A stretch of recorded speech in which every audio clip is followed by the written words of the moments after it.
difficulties. So what I was going to do for you all before I had the busiest week of my life is I was going to do an entire video where I showed you how we did the dragon so that you could just like get past the drawing part of it, and then do a video where I show you how to transfer the drawing onto the canvas using an interesting technique that I'm not going to use tonight. I'm not going to use it because it turned out everything that could go wrong went wrong, so we're not going to be able to pull that off tonight. So instead, we're going to do it the old-fashioned way because that's kind of the way that this works, right? So you don't have to have perfect conditions to do art. So we're going to start on it tonight. We're going to paint for probably a couple hours on this guy, and then at some point we're also going to be giving away the iPad. We've got a winner for that, so that's going to happen tonight as well. And then I'm going to try to update more video content over this next week, but it's another crazy busy week. You all are keeping me insane at the studio, which I appreciate. Don't get me wrong, I appreciate that. We've got some new people, gonna have some new faces showing up at the studio here soon, so we'll have some new artists for you all to get to meet and know and learn about and all that good stuff. So I don't know, there's a ton of stuff going on, and I'm going to attempt tomorrow, I think, to try to record some more stuff for the Patreon, get some of that stuff up and going, and see if I can't put like some short videos up, maybe take like the painting eventually and like condense it down so that like we can have something where it's like, okay, well, we'll do like a, I don't know, a sped up version of it online, like a time lapse or something, for those of you who don't want to watch the entire thing in fast pace. This is going to be the fastest I could possibly do it. If you need hyperspeed, we'll do that too. That's fine. So, I don't know. I'll probably just get started here in a second, but we'll wait a little bit to do the giveaway. So if anyone who is interested in that, that'll be happening before I hop off of here tonight for sure. And then I guess without further ado, let's dive into what we're doing over here. So what I've got is I've got my easel set up. If you don't have an easel, you don't have to have an easel. You can just lay this thing flat on something. You can put books underneath the back of your canvas so that you can tilt it up if you prefer it that way. I actually have like an easel that's got like a deep little shelf thing here. And the result of that is that like this canvas isn't thick enough that it sits far enough out for my taste. So I've got another canvas just turned sideways here that's holding it forward, and then it's clamped into place using like these little bars that come with it, right? So this is the canvas we purchased. I've got the video out there explaining like how much this is and everything. And if you go look at the video, the only thing that was different from the video to now is I have the brush set that we were going to use, right? And I decided actually when I saw a different brush set at Michael's to get a different one that's roughly the same price. So we're still within budget, but instead I've got a bunch of these guys here. And these are a little shorter handled than I like, right? But like they had a lot of different shapes to them and everything, and this should serve our purposes just fine. So I picked these up. I've got our palette knives back here and everything, but I won't be using these guys tonight. So that'll get put away. And then after that, the palette knives, what we're going to be using are these guys, right? Which I got for dirt cheap at Michael's. And these, again, these will serve the purpose just fine. What's up, Sean? What's going on?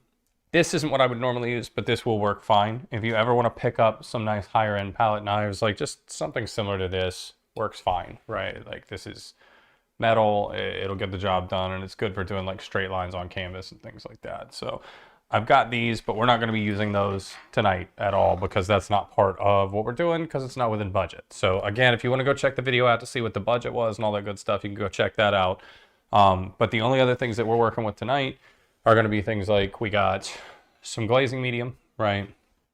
And then I got the 20 pack of paints that is in the video as well. We'll be using those, which we're going to use sparingly because it's not a lot of paint. And then we picked up the palette, right? Which is again just a stupid cheap little palette. Oh, nice, Timmy. Good, good, good. How you doing, Timmy? What's up? And then I've got like an old cup here, right? Like this is just like an old coffee mug that I have from back in the day. So, oh, no worries, dude. Just make sure you take care of your work stuff. That's fine. In the meantime, let's do some painting, right? So that's it. That's literally, well, that, and I also have like an old towel, right? We're going to use that with the paintbrushes and stuff like that. So one of the first things that I got to do is I got to transfer like the dragon in there and the concept of layout and everything, and putting some colors in there to kind of like let us see on canvas what we're going to be doing. And then from there, we'll build it up, right? We'll just build it up. So what I'm going to start with is probably going to be something like this color right here. Probably use at home. This is Winsor Blue, right? I mean, you probably can't read that at all, but that's what it is. So we're going to take this guy, and I'm just going to get some of this, and I'm going to get some of that glazing medium. I'm not using a ton of, or not. This is really annoying, actually. I should have done this before this. I don't have fingernails, like, ever, because the whole tattooing thing, it tears through my gloves really bad. So things like this are a pain for me. I usually just get somebody else to do it. All right, so those of you, I'm going to shake it back up again, even though we just shook it up, because why not? And then we'll pour some of this out, right? Then what I'm going to do is just grab, like, maybe like a little bit bigger of a brush, right? Like something like this guy right here. And this is like an angled brush, which I kind of like. So up here, we've got our canvas. And what I'm going to do is I'm going to start by kind of getting an idea of where we want to lay everything out at. So like if we go down our midpoint here, and it doesn't have to be anything exact because these are just like roughly layout lines, right? And then like I'll get myself a midpoint here, here, here. Hopefully you guys can see that pretty well, right? So hopefully we got that. So Timmy, we got sound. Sean, you had to reschedule. I'm not seeing anybody else up there. So hopefully I'm keeping up with this properly, right? Yeah, I should have made my apprentice open it for me. Where is he? He never comes and cuddles me when I'm here at home, which feels wrong to me, but whatever. All right, so now we've got this rough like concept of like a grid that I'm working with here to give me like an idea of roughly where I was gonna place like the dragon and stuff like that. So what I want to kind of do is keep the dragon in this top half with like the wings out this way and this way. So I'm gonna kind of like, I don't know, mark out where that wing is supposed to go, which should come down to like somewhere in this neighborhood, right? And that's gonna be like the curl over of the back side of the wing, right? So it's gonna have like the little like things like that. That's gonna be the fingers, right? So you've actually gonna have like 4 of these guys because it's essentially like the dragon's fingers going up, and then you got the webbing in between them to create like the wings, right? So first wing, and then second wing, I wanted to kind of come back here and do one of these.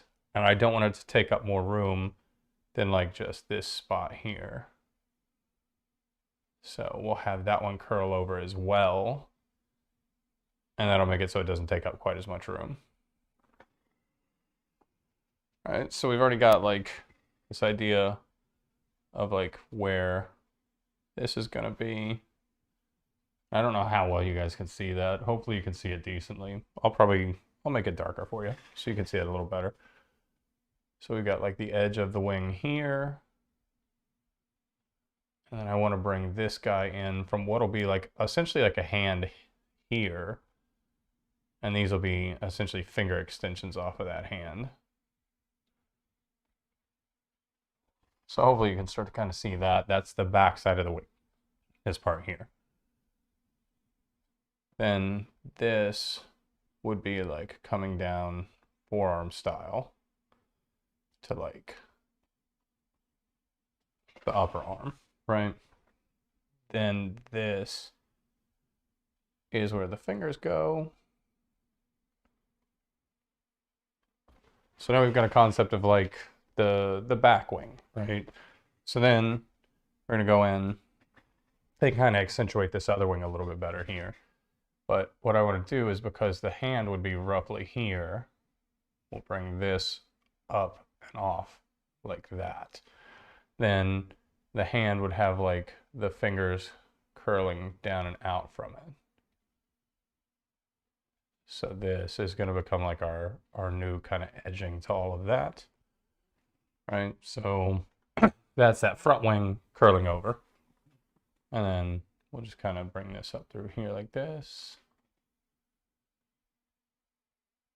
And then just put a little tinting in here so we can kind of see pretty well that that's like the back side of the wing. So then that gives me like roughly where I want to put the dragon at, right? So we got to put like the dragon's body in here. But what I want to do first is I want to go in and create like the flow of the dragon, right? So I want to start with where this is the shoulder, right?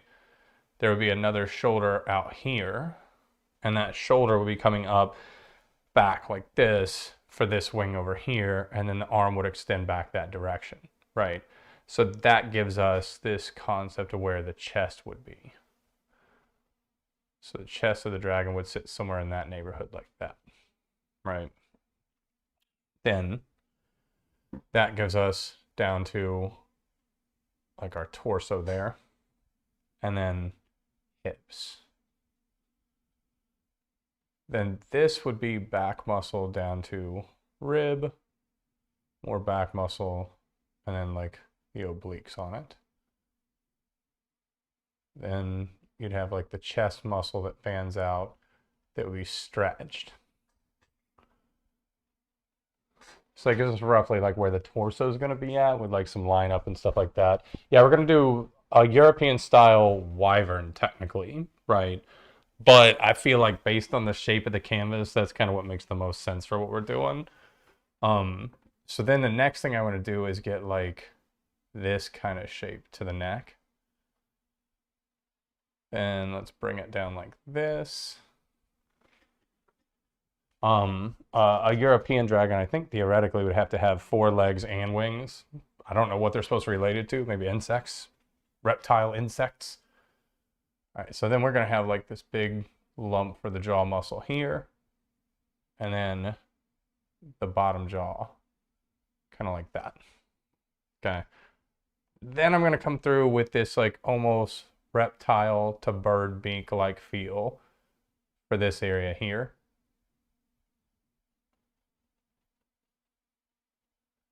And then the top of it's kind of like comes up into like a little lump in the middle essentially. So we'll do this. And then start getting a feel for like how we want maybe horns and stuff like that to be shaped in there, you know? And then maybe some of these off the back side. And then that lets us kind of start figuring out how the neck would attach to it. And use that to come down here.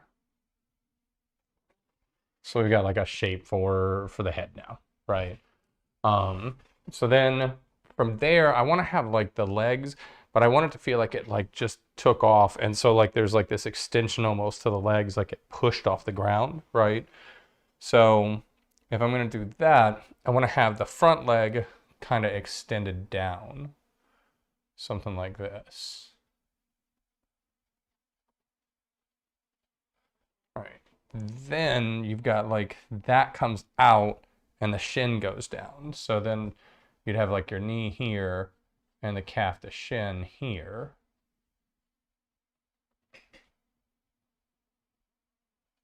To the big long foot with the fingers and everything that come off of it. And that goes down here at the bottom, and I kind of want to like have it curl some of these claws so it feels like it's like curling its toes from like the push off, you know? So then from there, now that we've got like the idea of that one, the next thing I want is the other one to be like a little bit more pulled up. So the next one would be like in the back and be a little bit more like this.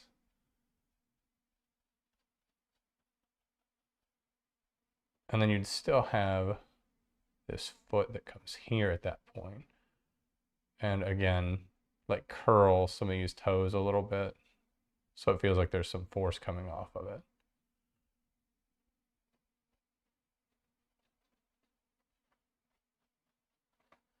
And then let's kind of define this front leg a little bit better. So we've got like, bam, pushing up and out.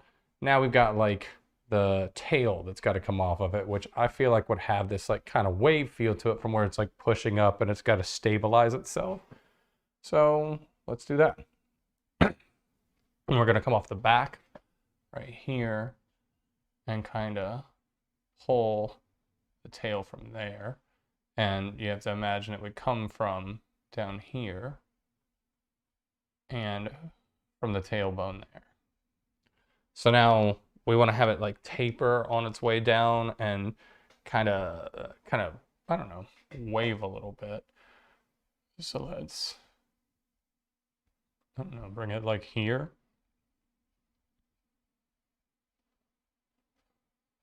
That feels good to me.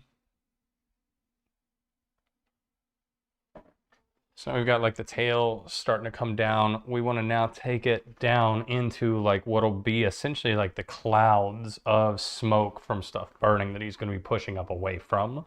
So I want that to kind of happen somewhere down in this neighborhood. So let's just kind of connect that on up. So that gets us the swooping of the tail that I'm after, right? So let's kind of straighten this back end out a little bit. Then take this up here. Darken all that a little. Then redefine all of the wing up here a little bit more too. So I want to make sure I get the edge to this correct. I don't want it to be hanging off the canvas. I really do want you to be able to see like the very edge of that thing.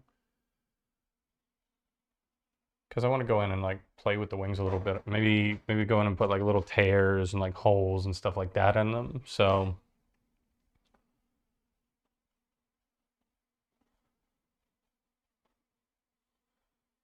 and then up here would be like a claw that comes off of the hand. And we'll get that drawn in there as well. This will have like a claw coming down off of here. And then somewhere in this neighborhood will be the eyes. Maybe like right there. Nose. Something like that, right? Then just because I want to go ahead and start marking them out, let's go ahead and get like some teeth in it. And these will be done with like a detail brush later because you know they're tiny, right? And then let's maybe do like spikes on the neck coming up. And again, some spikes over here, which would look like that on the other side. And then continue like the spikes on down, I guess, because I like the idea of like a really spiky dragon for this one. You can see how easy it is to kind of mark out where we want them. We'll have to detail those later, but that's okay. Who cares? It's just work. It's just painting, no biggie. Now we've got like the rough layout of where I want the dragon, right? Yeah, there's gonna be a ton of fire. That's the whole point of this guy, right? What I'm gonna do for it now is I'm actually gonna start putting in that background a little bit because I wanna make sure that this is laid out in a way where we can get the background in that I wanna get in. And we wanna put that in right now so we don't end up later on being like, oh shit, now it doesn't work, right? So I'm gonna go in and start applying like some of the cloud of smoke down here that I'm wanting to get in there and start just kind of marking out where I want that to be. This is a color, by the way, that I frequently sketch in when I'm doing my paintings on canvas. I don't know why either. I don't have a good reason for it. I just like this color a lot. So we come in here and kind of just, I don't know, do little lumps of it and get it like more solid the more of the smoke you would have there. So like down here, we want this to feel really solid.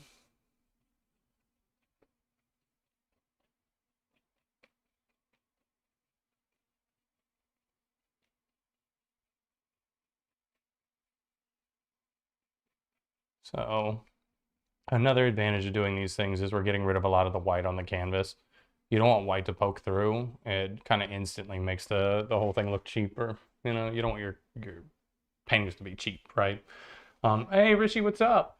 It's going to be way cooler when I'm done. I promise. I'm pretty good at this. I'm not horrible at it.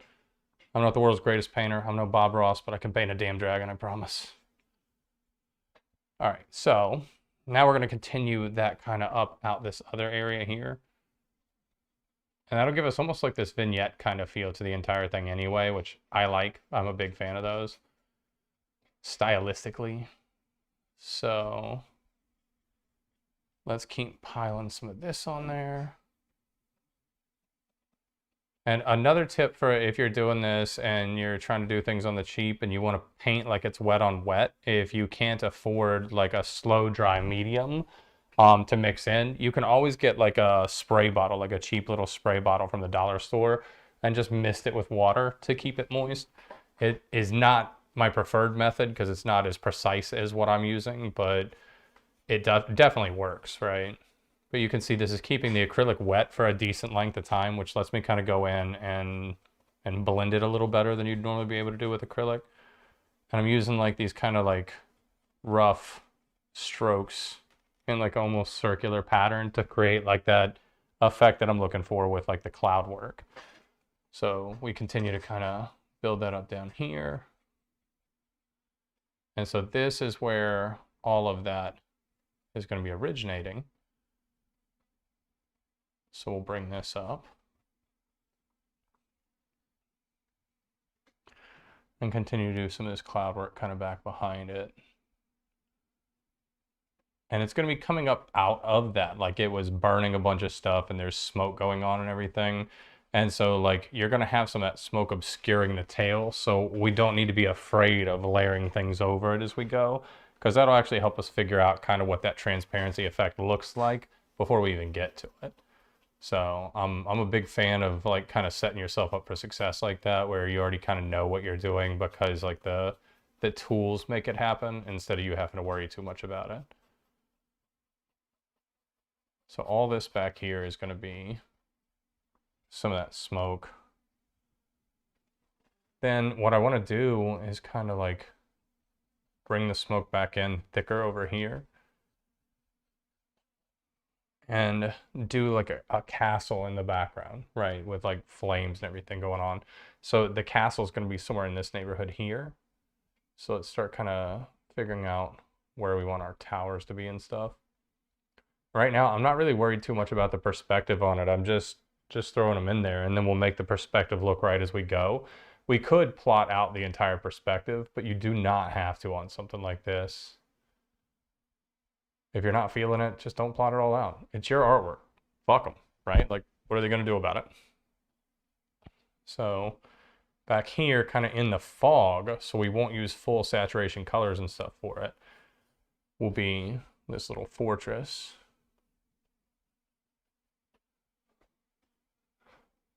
And this will be like another, I don't know, like a wall or something coming out from it. And then what we'll do is we'll fade that down into all of that. And we'll do like a little like a cliff edge kind of thing from it. So it looks like it's maybe up in some mountains and that's the fortress at the top of them or something. And then that'll fade down into all of this smoke that's going through here. And then there'll be smoke coming up off of the castle as well and around the castle. So let's go ahead and kind of establish that right now. And one of the things with painting like this is like as you're doing this, just let it do its thing. You don't have to like force it to do anything at all. Just as you're painting and you're like, well, this is what I had originally planned. Like, who gives a shit?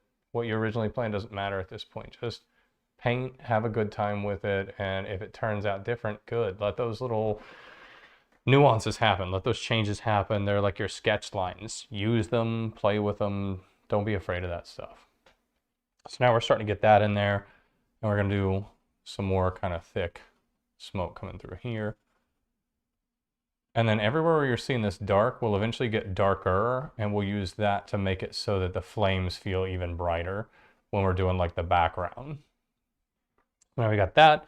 I want to do like maybe a little bit coming up the other side too, but I kind of want to do like another tower back here and maybe make it a little bit more faint than the other ones, like it's more obscured by the smoke back here. So let's not put a whole lot of paint there just so that we remember that's what we're doing later, right?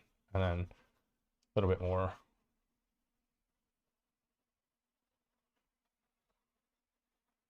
And there you go. So far we've just done mostly using like glazing of like a slightly watered down medium on here. But if you saw that last part that I was just doing where you can kind of hear the brush rough the canvas up a little bit, that's like a dry brush technique that you use to kind of blend in a different fashion.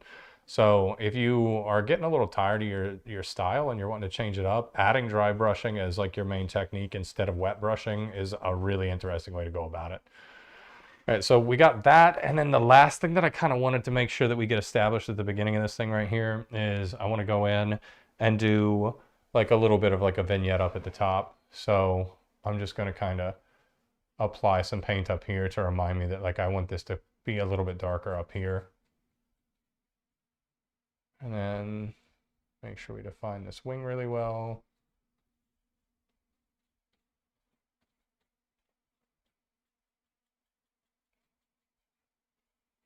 And then a little bit up here.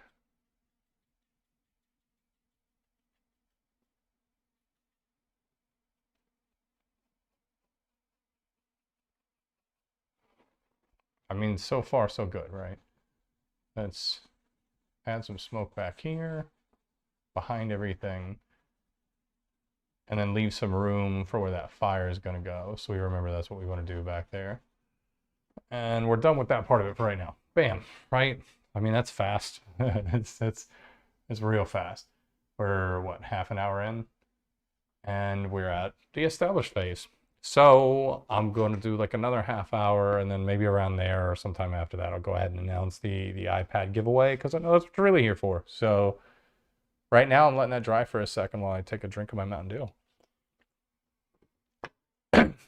Next. All right, so I want to go in here and start establishing everything a little bit better in terms of the fog and stuff like that, and in terms of the dragon. And I want to do that with like some darks. So what I'm going to do is I'm going to set out some black, some just pure black. This is a Mars black. It's a really nice color. So that's where we're using black. Boom. And then the other one I'm going to set out is this guy right here. This is olive green. An easy way to mix this color, by the way, that's really confusing, is you just add a little black to yellow and you'll get almost exactly this color. So we're going to set just a little dab of that out. And then we're going to set out some more of this stuff so we can make sure our stuff goes for a ways before we have a problem with it. All right. Next, we're going to get like a smaller brush. This is why I ended up deciding to change, is so that we could have more choices, right? So if you can see that, this is like a rounded brush. It's called a filbert, I think. And this is good for blending and stuff like that. But this is like the smallest one that I got with that kit. So this is going to be the one that we use for like a little bit smaller, rough detail work, right? So what we're trying to establish now is this feeling of like scales and stuff on it, and like where the truly darks are going to be at and things like that. So we're not currently working with any reference, but at some point it might be nice to pull up some reference of like old ship battles and things like that they painted to get like a feel of how we want this. But for now, we're just going to dive in with like this black here. And I'm going to use a little bit of medium with it just so that it's not crazy thick and this black goes a little further for us. And just kind of start up here at the face and start kind of trying to get in a feel for where those eyes are going to be. And the eyes, I think what I'm going to do is have them glowing. I don't think I'm going to do them as like regular reptile eyes. So we're going to leave the black around them and leave them kind of empty inside. And then in the mouth, I'm not going to have it breathing fire, but I'm going to have the mouth open with like a fire color inside of it. So it's like it's starting to breathe fire. So I kind of want to get in here and almost silhouette some of these teeth a little bit, because that'll help sell that effect a little bit.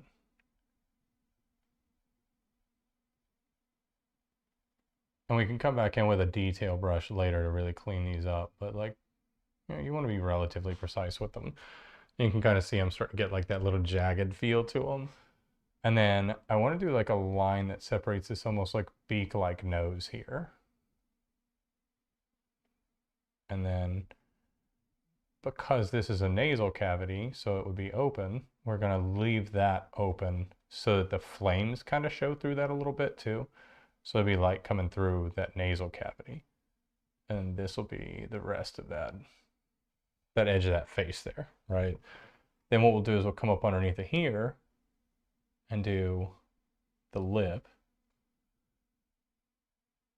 and the bottom of like where the eye has to curve up to meet the nose there, right?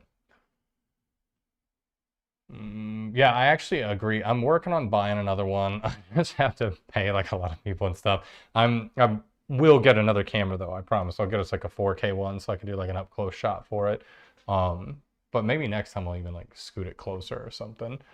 What I need is a camera person that handles like all that kind of stuff so that I can just paint. I need someone who does that. All right, so we're getting kind of these little edges of the face in here. And then the bottom lip.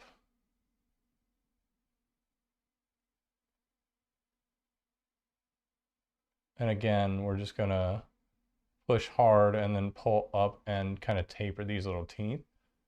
And it's like a quick, easy way to mark out where they're gonna go and get that first layer of black on them. None of this is like the finished work that we're doing right here, but this will get us close, right? And then next week when we're working on it, we'll get in, we'll do real detail work and we'll do real finish work on it. But so now what we're gonna do is shadow off of the edge of what would be like this rolled over side of the neck muscle and then kind of like blend up off of that a little bit.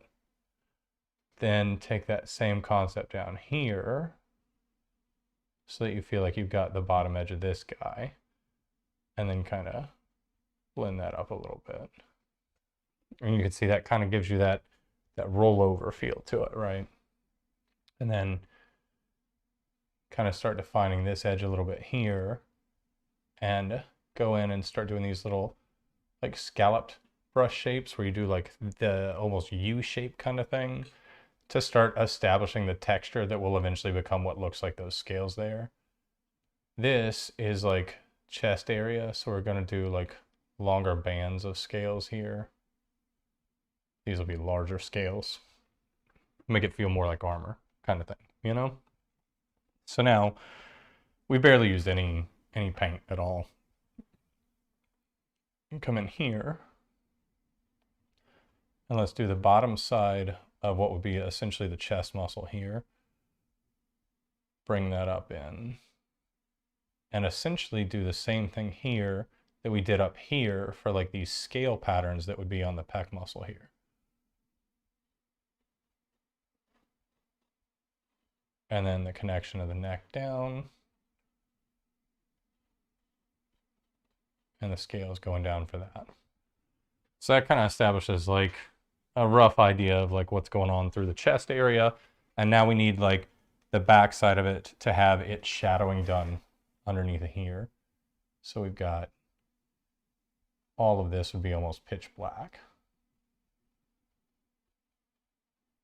And then again, let's come down here and do like a scale-like pattern. But in the shape of like the musculature that would be here. So it feels like it naturally would exist on this guy. All right, got that. And then let's beef up the shoulder a little here. You can kind of see what that's looking like already, right? Let's go in and start doing like the bottom part of it and establishing the shading through here with again like kind of a little scale-like pattern going on through here down to the bottom of the hip. And then I'm going to jump down to here and start doing like the scale pattern on the bottom of this. And then this is going to be the rollover on the tail right here. So we're going to fade that up a little bit too. And then just put a little bit of shadowing by barely touching those areas there. If I just barely run the brush over top of it, it'll apply just a tiny bit of paint and that'll leave it a little bit transparent. Now I'm going to grab some of this medium, water it down a little bit and come in here and start adding like a little bit of like a scale pattern to the top of the tail there. And then take that on up and blend some of these blacks down. we'll have like the bottom side of where it dips into the side of your hip there and it meets the leg. And then that'll lead to the side of that muscle there, which can then be taken up like that. And then this would be like a darker area because of that, because this is actually underneath of that muscle. So we'll do that like that with the parting of these two muscles here so that we can come down to the bottom of the kneecap there. And then again, do like kind of a little bit of a scale texture. Not a lot yet, because we're just establishing like the basics of it, right? Like so far so good, right? And let's go in and go darker with this back one, just so that like visually we can tell that it's the back, because we're going to eventually go in and desaturate that and make that feel like it's got like a little bit of smoke over top of it that the front isn't being seen as much through. And that'll create like a sense of volume to the entire thing. That's something that like we really want.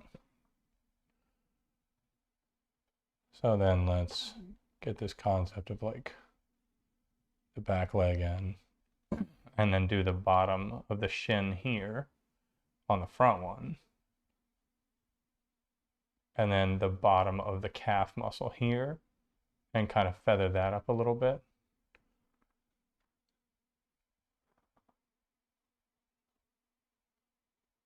Darken the bottom of this guy and underneath where it meets the tail, because we're not getting any light on it.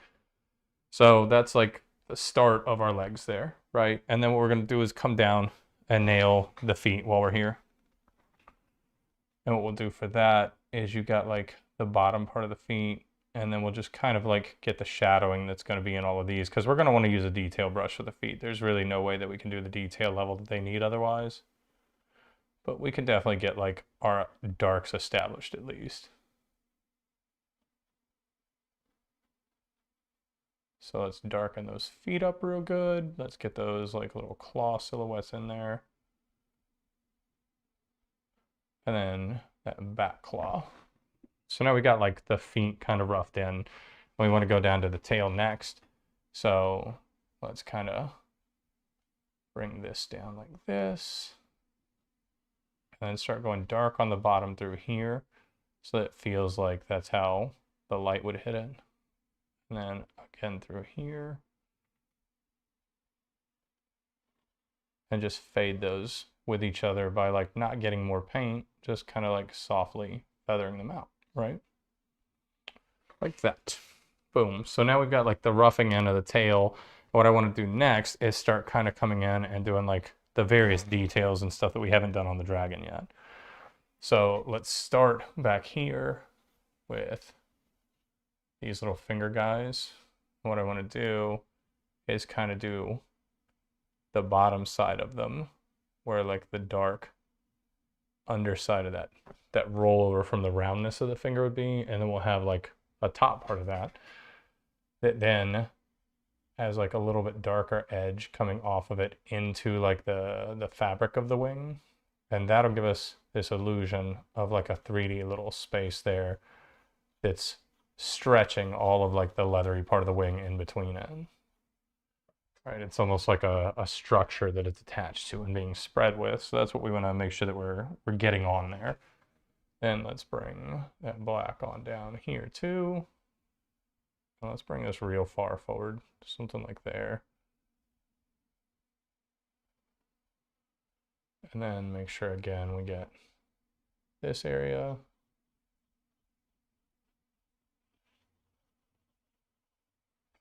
Right, you can see that pretty well at home now, right? Sweet. So let's then work on this wing over here a little bit. So I'm going to get like a decent amount of medium on this.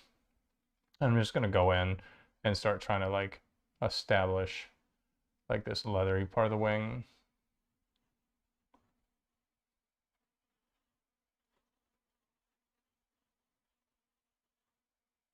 And right now I don't have to be super precise. You can see I'm just kind of throwing this on here, and as we go we'll keep refining those edges until we're satisfied with them. But right now, if like you do anything on the canvas and you're like not loving it, who gives a shit? Keep going, right? Like eventually you're going to find that drawing or that painting in there. You don't have to give up on it if it's not headed the way you want it to, because you can always paint over it. You can continue painting over it until you like what you see, you know? And a lot of times those mistakes will be what leads to like something you really do like. So I don't like to take them out of there until we're done with them. So now let's go pretty dark on this part here. And bring this out here. And again, part of what we're trying to do right now is get rid of a lot of this white canvas here because it looks bad.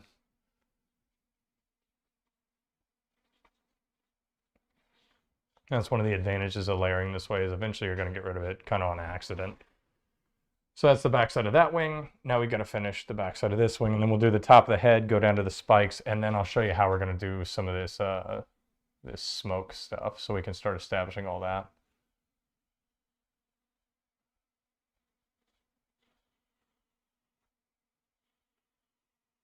All right, so that's the bottom side of that one. And then we'll come in here and come off the top side of it with that dark again.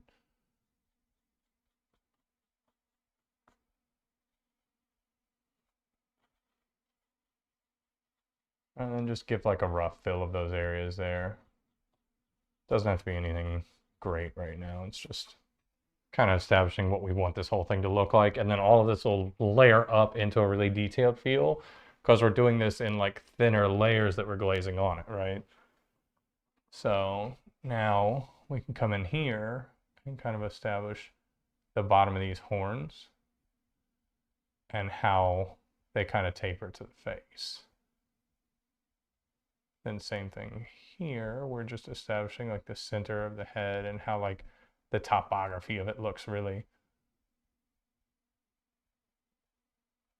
All right, so that's our bottom of that guy. And then what we'll do is we'll just kind of come in and start adding in like the little bits of black to the bottom of these to help start defining where those are going to end up being for real.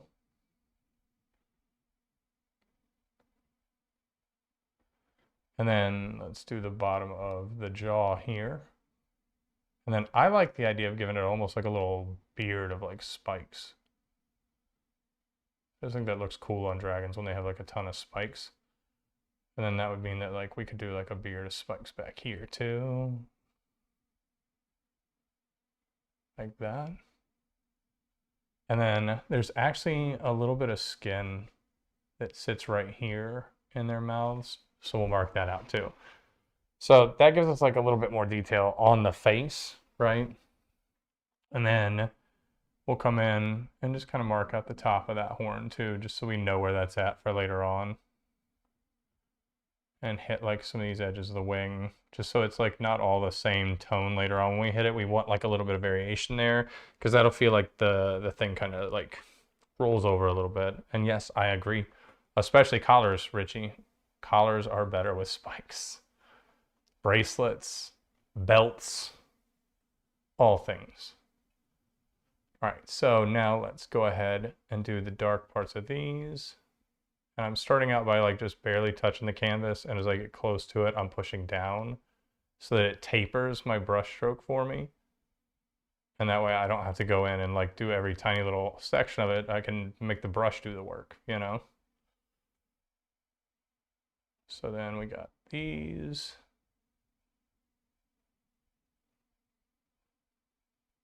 And then once we're done with these, we'll move into all the smoke stuff.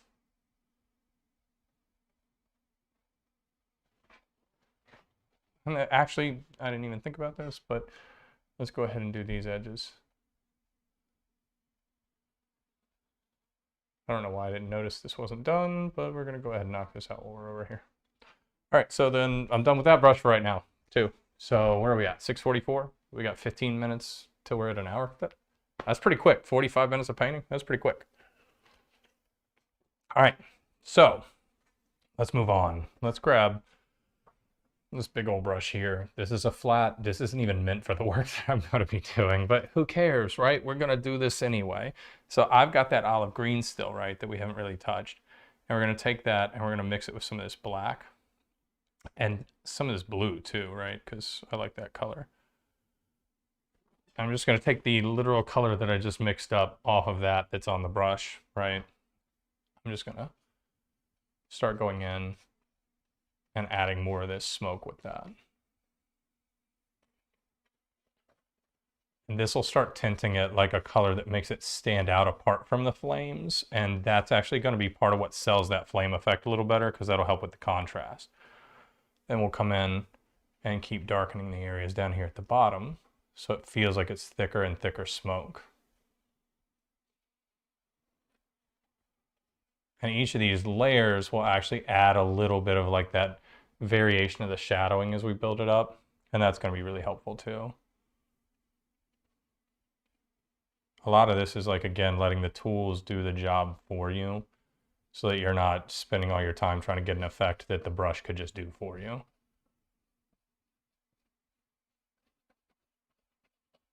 You can kind of see how that's already looking like more like a smoky color, right? Yeah, exactly. Like I'm a big advocate of like whatever it is that you're using tool wise, just know how to use the tool and use it the way that it works for you. In tattooing, I'm like that too. I get a lot of people who ask me a lot of questions about like what I prefer in terms of tools and stuff like that. But I mean, the biggest truth of the matter is like, I don't change the way I run a lot of stuff from task to task when I tattoo, because like, I don't know, it takes too much time and effort and thought, and it takes me out of what I'm doing. So a lot of times, like I just use the same needle groups and the same colors, everything over and over and over, and use it to different effects. So it's like, I don't have to focus on the tool. The tools are always going to be the same tools I've always got. I can focus on the artwork itself. That's why if you ever look at the studio, I have such a big color palette. It's like, I don't want to have to mix as many colors when I'm working. I want to be able to focus on your tattoo more, you know? Right, you can kind of see how that smoke's starting to shape up a little bit better. Looks more like smoke now. We're going to continue that effect and just kind of like find the areas that feel like they need to be darker, find the areas that need to be tinted differently, like, and just continue to do this.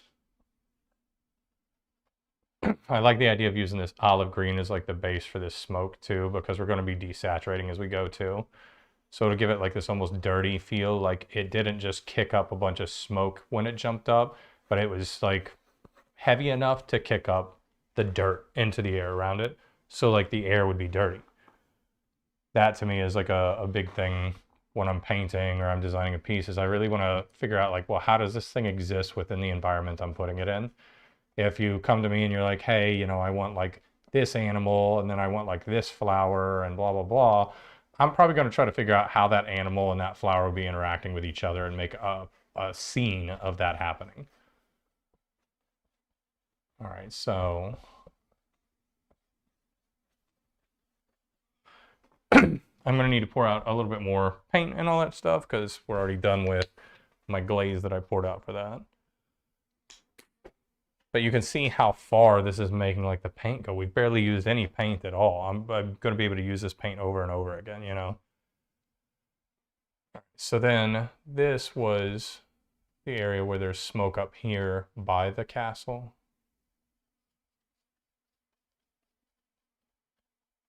So let's go ahead and start kind of working in the smoke around this castle.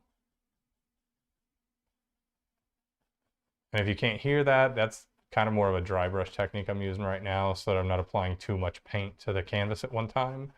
It's part of what allows me to get like these transparency effects. But also we've been using glazing, which allows me to get the same transparency effects, just done in a different fashion. And you'll find that both of them work for different things for you, so use both of them. Don't limit yourself, you know? All right, so then let's come in here, thicken up some of this here.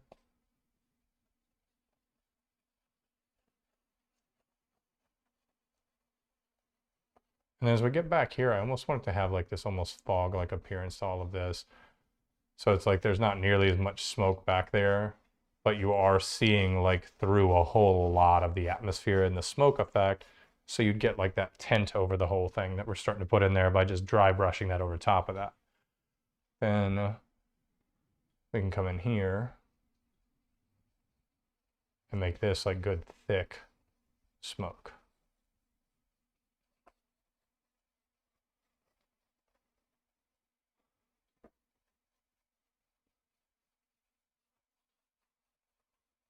And again, we can layer over top all the paint that we've got there, because this is all dry, right? This is acrylic, so it's drying relatively fast. If this were oil, we would do this differently. And if you guys want me to, at some point we can do oil. That's fine. We could do one of those. Just not on this one, obviously.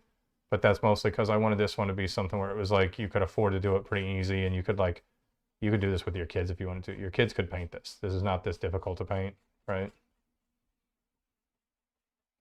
So now let's get some of that in there.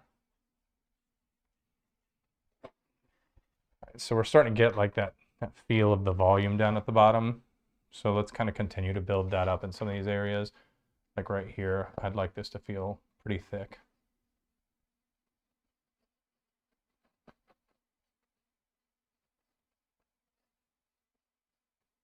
So let's put a little more paint on that. All right, and then the next thing is we're gonna have to start building those things that are in the back, in the smoke, right? Those are lit by flame. So we need to get some flame color in there, but we're gonna start kind of subtle. So we're gonna start with this guy right here. This is burnt sienna. I'm gonna set that out right beside everything else that I've been using so that I can mix it together with everything if I need to. So let's grab a little bit of that. And let's start kind of getting some warmer smoke back here going on. It's also like a lighter color. And this will make it feel like there's like a reddish light hitting the stuff that I'm doing right now.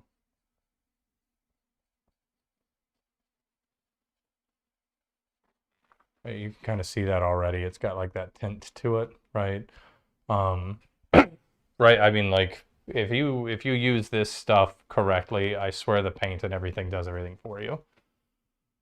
So now we're kind of slopping this on and giving it like, again, like some idea of that. And like, we're not letting everything dry 100%. So we're going to get weird little areas where like the paint doesn't stay 100% where we want it to and stuff, where it peels off and stuff.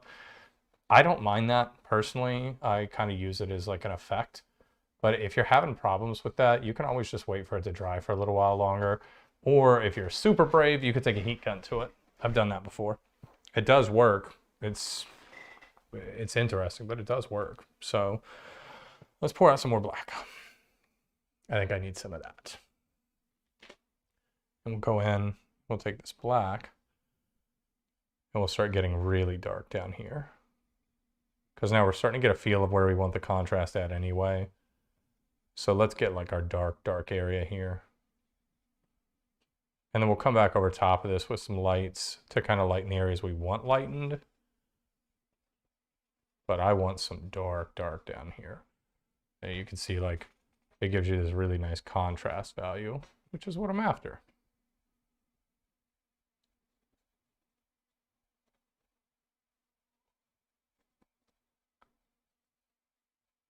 And I'm digging that so far. And then we'll grab some more of that black. And we'll kind of darken up stuff over here.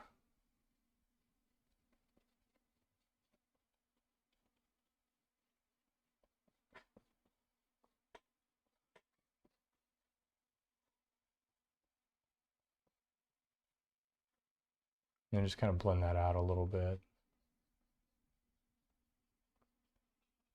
And then over here, we're going to have some dark too, because this is supposed to be really thick. So that's starting to kind of establish like that dark stuff. And we're going to layer some lights over top of that as well. So let's go in and find like a nice, I don't know, orangey, reddy kind of color. Let's go with this, actually. Let's go with cadmium red. That's what we're going to go with. That's this color right here, cadmium red.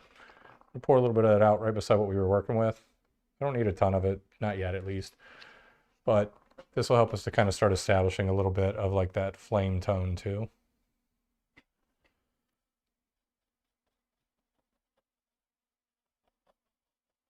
And again, this is all rough detail. This is not heavy detail stuff. So don't be at this point going like, oh man, mine doesn't look like smoke yet. It's really not supposed to yet. You're just getting like your roughs in. I'm happily don't burn up tree. We could do some trees in there if we wanted to. That could be cool. So let's get this red in there and just start kind of tinting everything with that too.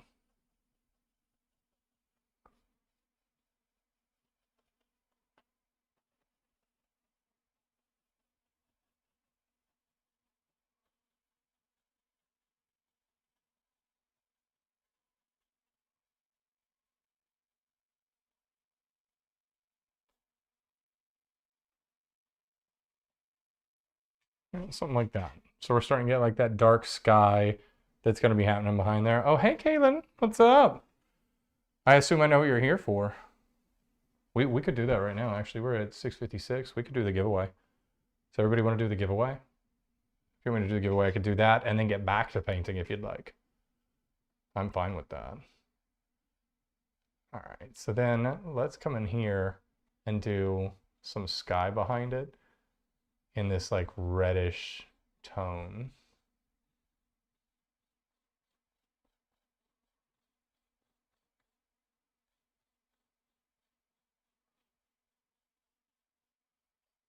Let's make sure we get all of this sky back here. We don't want to miss any of that because we want it all to be tinted. Let's get some more of that red tone. And let's tint the sky back here.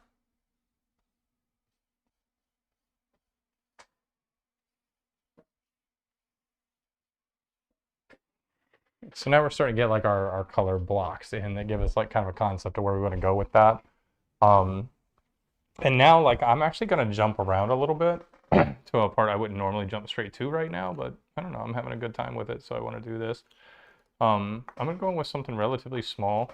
This isn't like a detail brush, but like that's a reasonably small round, right? Oh no, I feel you. I love doing art and I love giving things away. So I'm usually the one who's more anxious to give things away than everybody else is to get them. I feel like it's like at Christmas, I like giving people stuff, but I hate getting stuff. I've got the things I want already. I don't really have things that I want, but I love seeing other people like get the stuff that they want. You know, it's fun for me. All right, so now we're going to come in here and go ahead and start on the basic color for where the flames will be at in the mouth. Got that nice orange color in there, right? We're just going to continue to kind of layer that orange in there. I may actually adjust my lights here in a second too, so you can see this a little bit better. I don't know if you guys can see this well enough. Let's see if I can scoot this up a little for you. Oh. Hopefully that's better. Hopefully y'all can see that better, right? And let's put some orange in there. So the eyes and everything are going to have like this flame-like feel to them. And then also inside of like that nostril there is going to have that flame-like color to it, right? Then let's come in here and start kind of establishing this idea of like some flames in here. Nothing too crazy yet, just getting an idea of where we want them to be at.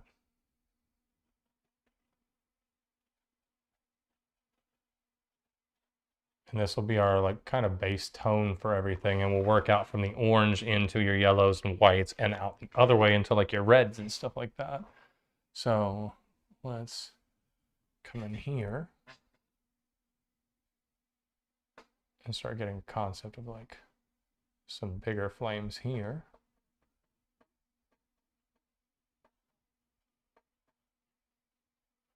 And those will be kind of going in and out of this smoke here. So like not all of the flames are going to be as visible as the rest of the flames, right? So what I'll do is I'll finish this flame stuff up here that I'm working on right now. We'll do the giveaway real quick. And then I will get back to painting. And hopefully we'll get most of the way through like the basics of this tonight, because I really want to be able to try to finish this in 2 sessions for you all. But if we can't do it in 2 sessions, I will either do more sessions, or I can always film part of it for you all if you need me to, and just post the video later, like kind of however you all want to get it done kind of deal. So now got this idea of some flames in the background, and let's just kind of tint a little bit back here too, so we get some of this orange tint in there from the flames. You can kind of see how that's already starting to give us where those flames are going to be at. We haven't even really hit any of our lights at all either. So like once we get the lights in there, these things are going to really pop too. So let's kind of get the last of this over here.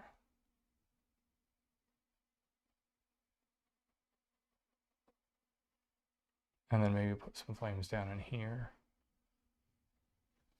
And I'm going to grab some glaze now so that I can continue to do the orange, but not make it all the same level of flame. I don't want everything to be like this plain orange. We want to continue to layer things in a way where, like, as it finishes up, it's going to have like this really interesting feel to it, you know? So then we'll have maybe some flames coming through here.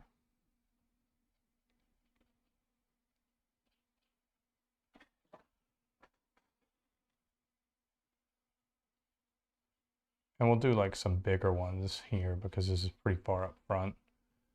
And we want to be able to see the detail in them. And I really like the idea of eventually going in and adding like a glow to them and all that good stuff. So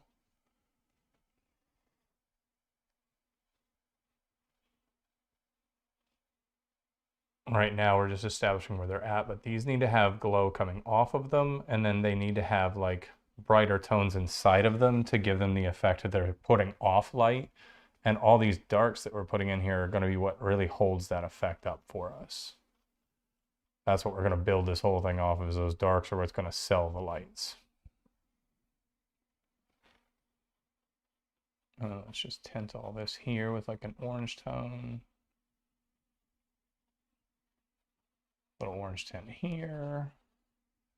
And like maybe way back in the back here with this castle, let's do like an orange glow coming out from behind it, like it's got active fires back behind it. Something like that. Right. And then, I mean, what do we want to play with next, really, is what we got to decide. So I'm going to toss this away for right now. We're going to get back to what I was talking about. Agreed. I like painting in layers specifically because, like, as you add the layers to it, you can go in and use different hand motions to create different parts of the texture each way. And as you're doing it, it creates, I think, like a more vibrant texture to it, I guess. So for everyone who hasn't guessed, by the way, Kayla, and obviously Kaylin won the iPad giveaway. So I've got that back here. So we're going to give that away. This guy right here. So Kaylin, all you got to do is swing by the studio and come pick it up, right? That's it.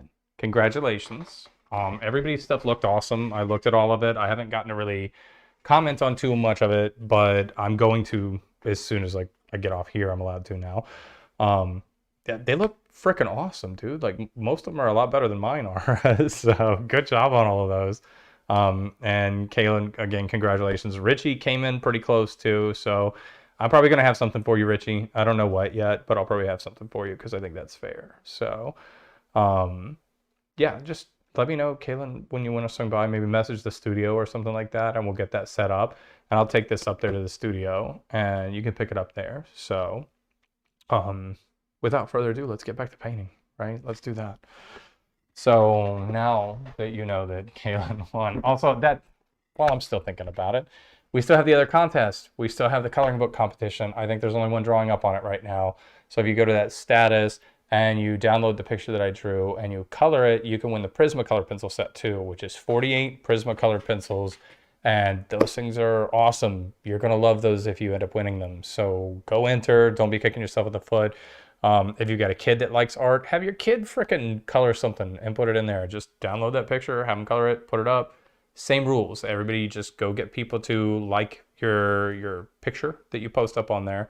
And then next week at 5 is when I'll close out the winner for that. And then next week I'll announce the winner for that as well. So, yeah, of course we can ship it. Just send that to the shop, your address and everything, and I'll have somebody box it up and get it sent out to you. That's no problem. And then the Prismacolors, we could ship those to whoever wins those, right? But definitely enter that. It's an easy competition, and I think it's good for people to draw and color and stuff like that. So it's super low investment on your part, but if you win the Prismacolor pencils, you're gonna thank yourself for it, right? So I'm thinking what I want to do next is I want to kind of start getting in here. Do that for real. Like I have no reason in the world why people aren't putting their kids into these coloring book competitions, because like they could definitely color better than most of us can. So I say go for it. All right. So I'm going to grab my trusty towel, this old crusty towel, and I'm going to go back to this bigger brush, but I'm going to kind of clean it out a little bit first because I don't want to dirty up all the colors that I'm about to put in. I don't mind if they get a little dirty because we'll clean it up as we go, but I don't want to have to do a ton of cleaning up because that's a waste of paint. And that's what we're trying to avoid here, is spending a ton of money. So now what I'm going to do is I'm going to grab this yellow here. I'm going to put some yellow out. And this is like a cadmium yellow, so it's got like a decent amount of like an orangey tone to it. So it's really easy to blend into stuff if you're trying to blend it with like the oranges that we were using. So then this is just going to become like the center of some of these flames here. And I'm using this not watered down at all. I'm putting this on pretty thick because I do want like some opaqueness to it. So we're going to put a lot more of this yellow on the canvas than we would normally be using with the rest of these colors, just so that we can keep it from looking too dark and too dreary. When it's done, it's got to feel flame-like, you know? So all I'm doing right now is just kind of tracing out where I'm wanting the brighter spots to end up being in the flames, because that's essentially what this yellow will determine, is where's the brightness at. Right? And we're just kind of slowly building in like this yellow and thickening it up as we go so that it looks more and more like a solid yellow. And then we'll come back in with the orange too, and we'll blend these out as well if we need to. Because you can, with painting, like she was saying, with layers, you can just keep going. You can always wait for it to dry and add another layer. Nothing's ever stopping you from doing that.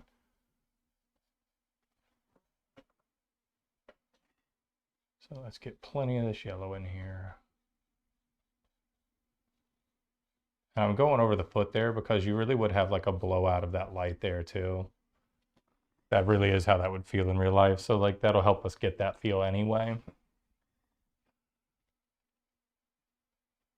All right, and then let's do the yellow here.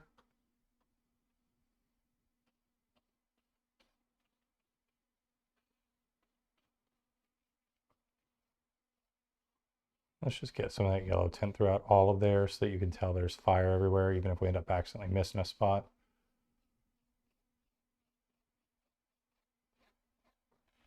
And you can see we're kind of already getting like that warmer feel to the background. And then up above it, we'll be doing like darks, which will make this feel even more like it's glowing. But I still kind of want to get more of my yellows in here. Like this.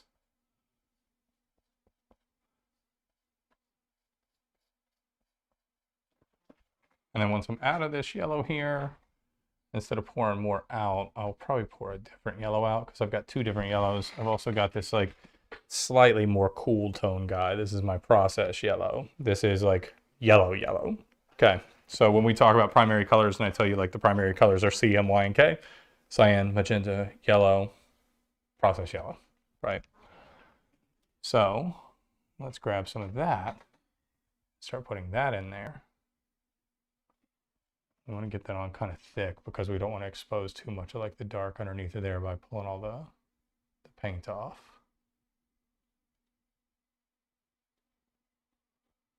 You can see that's like a nice yellow there.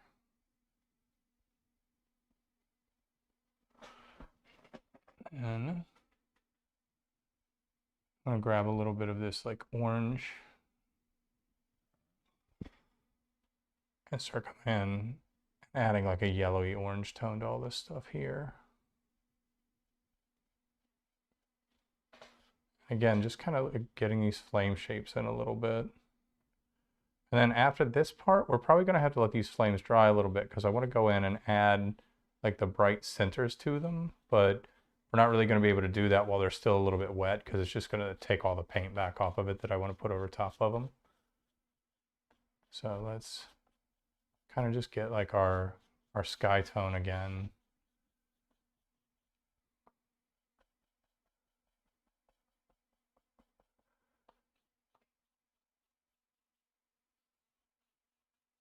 I'm just dry brushing this on again, right?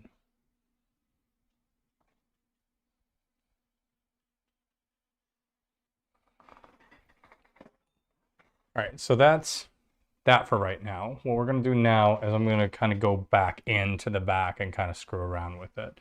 What kind of medium when I paint? So that really depends. In this particular instance, what I ended up going with is this is an acrylic medium for like satin finish.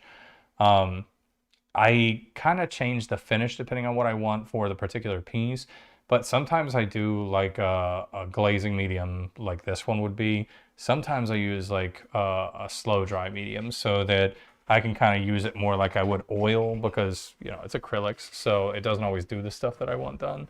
But so far, it's actually working pretty nicely. I'm thinking next, I'm going to put in Naples yellow is the color that we're using right here.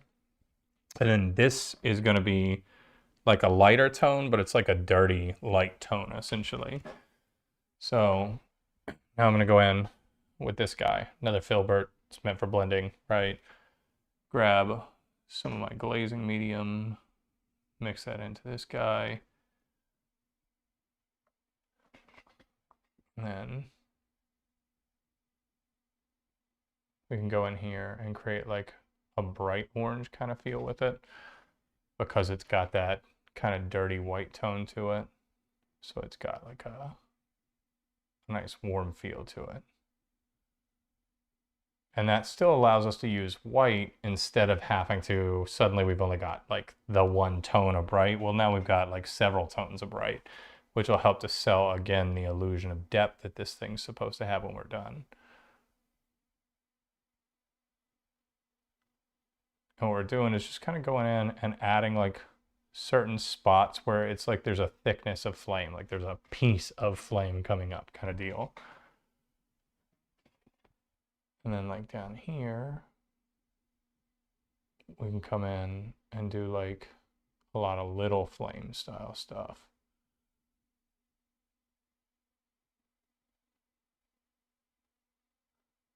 And that way it feels like it's a little further back because it's not big.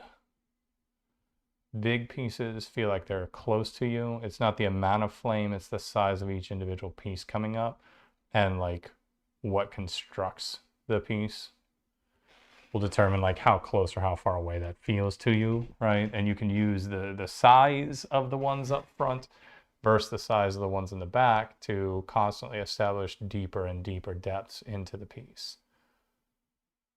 You can see we're starting to kind of come in here and beef up where all these lights are going. And that'll eventually lead to what'll be our finished flames. But again, we're layering it because I feel like that's the easiest way to do something like this quickly.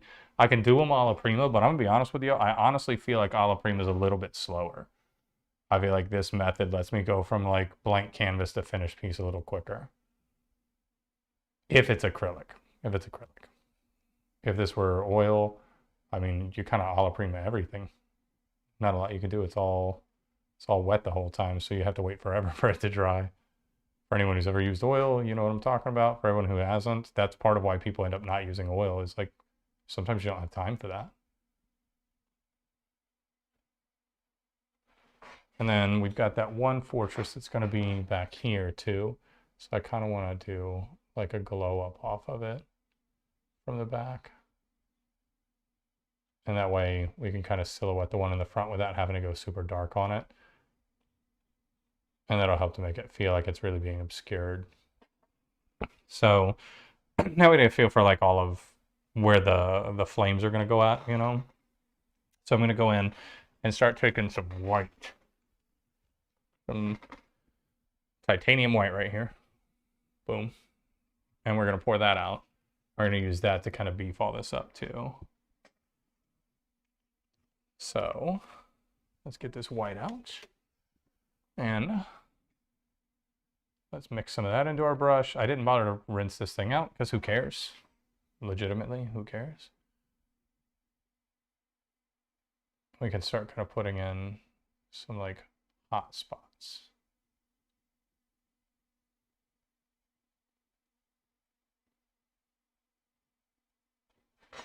Hopefully you can see that kind of well where it's like starting to shape this up. And what we'll do is we'll go in later on with some oranges and brush those up into that. And that'll help to sell that effect as well. I'm going to put out some more glazing medium too, because we're starting to run through paint kind of quick. We don't want to do that. That's the opposite of what we're trying to do. Okay, so let's grab some more of this white, and then let's go in here and start kind of defining the edges of this fortress using the white.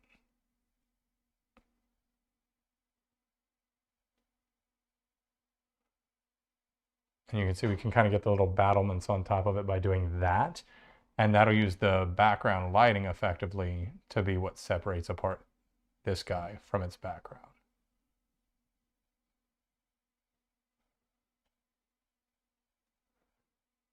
And then we'll fade that white up like that.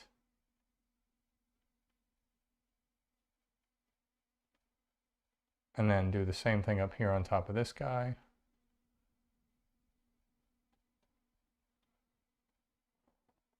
And then define the edge of it over here. And do the battlements for the top of that wall there. And then same shit down here, right? Just go in and do the top of the wall. Come across. And then brush it up. You can see how that already like gets that feel that that fortress is sitting in the background there. And you're starting to get this feel of like this thicker smoke back here.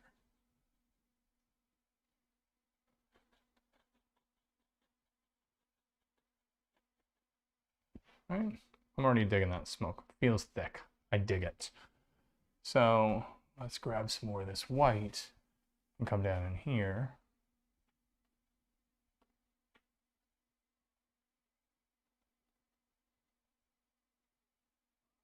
And then down in here, we'll have like some spots where like the flames are bright.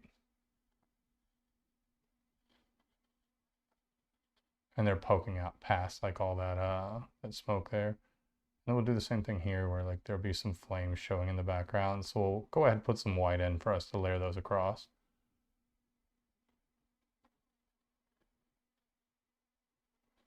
Something like that, right? And then we'll move across to this side here in essentially the same fashion where it's like this is all the brighter areas. We'll make that wing a little more pointed while we're at it down there.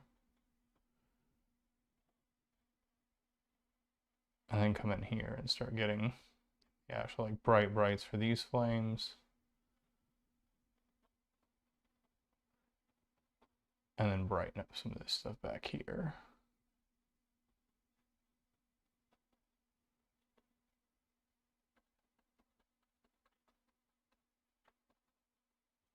You can kind of see that's already starting to like blend it all together. So we're going to continue to establish what the very background looks like there by doing over here. And then fade that up. And again, let's get some of these like brighter flame colors in here. Just for later on when we're finishing these flames off. We won't already have like a decent amount of this, or it's going to take us a while to brighten the flames back up if we're layering it like this, which is how I planned on doing the whole thing. So now we're to here. The idea would be, let's grab some of this yellow-orange color. And let's go in here and paint some yellow out from it.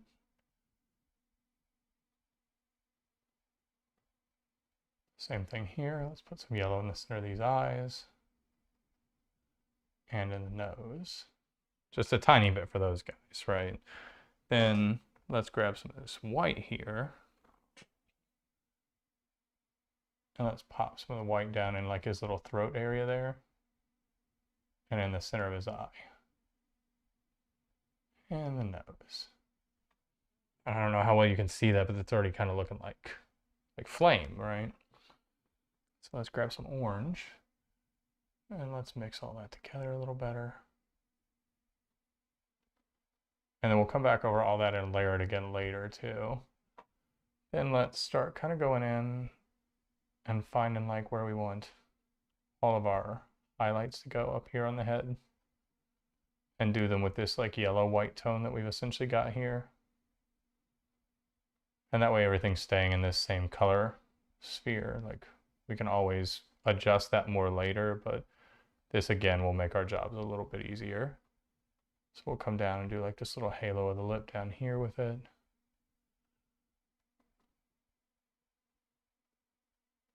So we'll do those as like these like horizontal swipes and then fade them down. And like a little bit of scale work here on the edges of them. You can kind of see how that's starting to give him some shape to him beyond like just what we already had. And then kind of come in here and do this same process to create like the belly scales.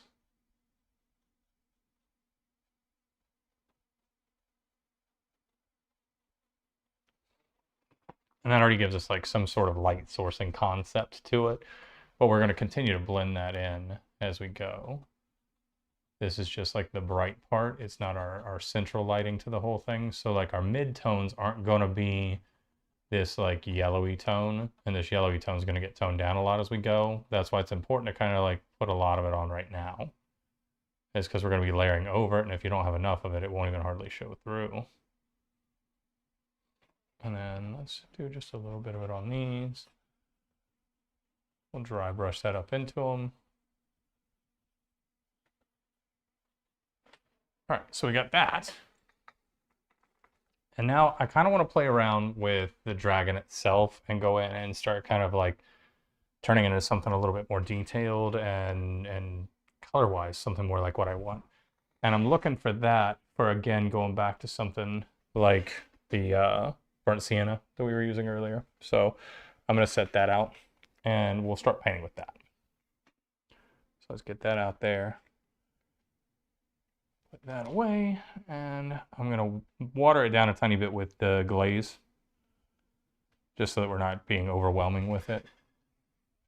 And then I'm going to grab a little bit of that like black and glaze from earlier and mix that into it.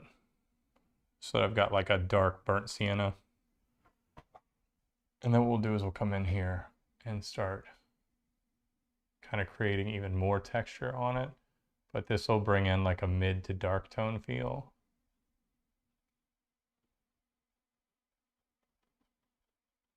And help us kind of finish out that neck area there and other areas like that. And I'm going to need to get more of it because that is not enough. Let's do this.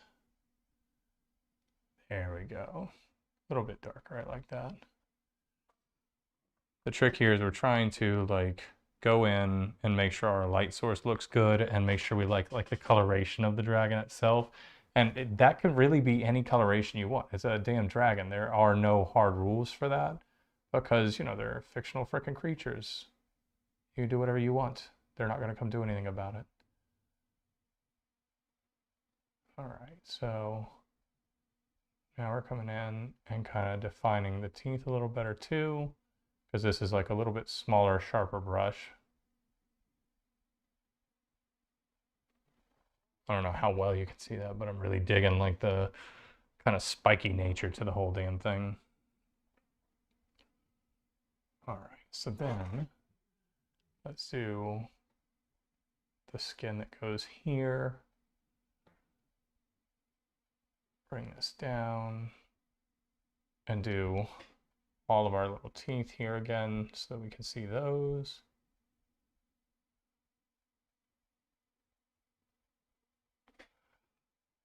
And the underside of this again.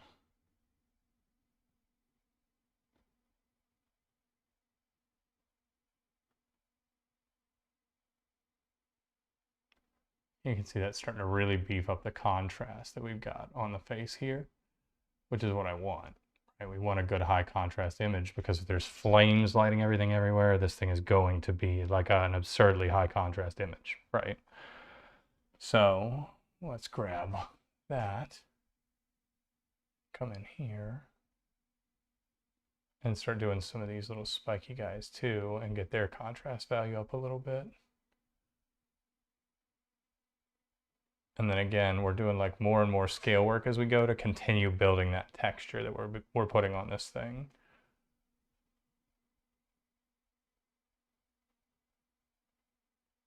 And then we're doing the bottom side of the neck here. Bring that on out like this. You can kind of see how that's looking already, right? Like that looks intimidating.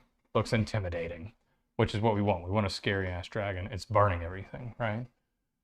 So then let's come in here and start doing kind of the shaping of all this here into the neck. And then all this gets its darks back.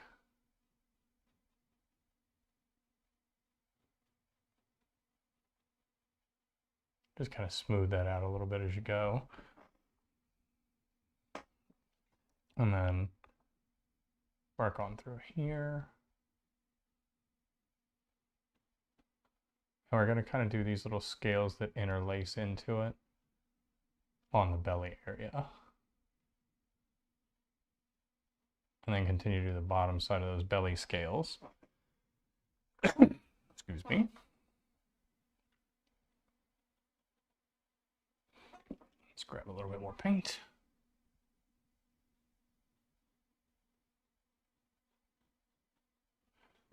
More paint. That wasn't enough, obviously.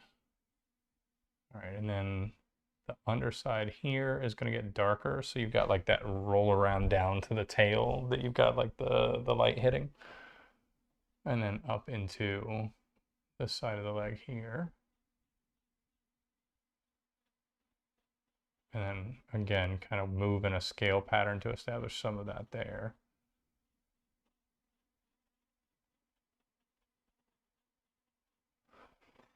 And then let's grab some more paint. And we'll do the roll over to the hip here. And again, do like some of these little scallop scale patterns on the whole thing. But at this point, I'm essentially dry brushing on my scales so that they don't go overboard on me. I don't want to lose all those lights that I put in. I just want them to become subtle. We can always go in and beef them up later, but I don't want them to be too extreme. I want this thing to feel very dark and menacing.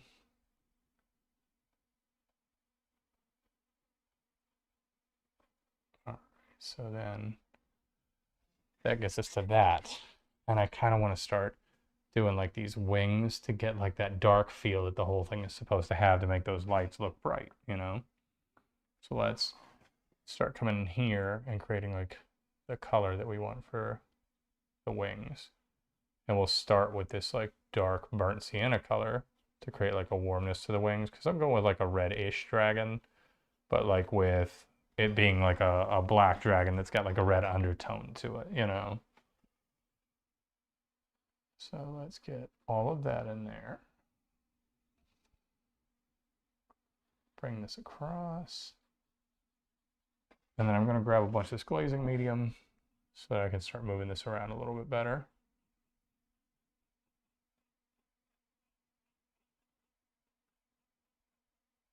Like so. Now I already like how much darker that feels, you know? So we're going to continue to do that. Right in here.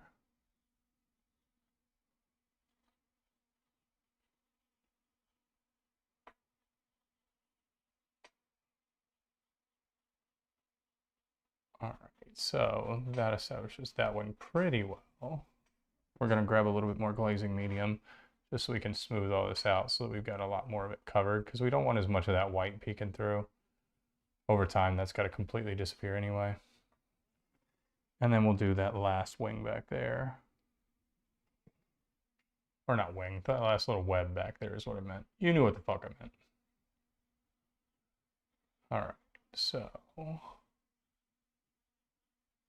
now we have that.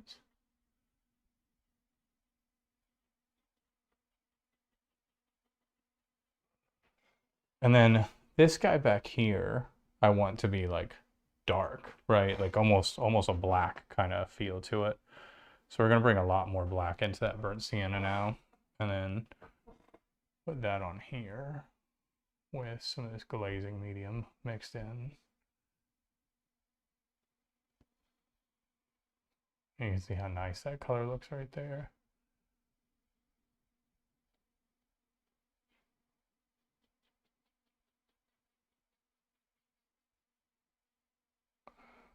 Okay, and then just like that. Then let's grab some more of this paint and start bringing this back in.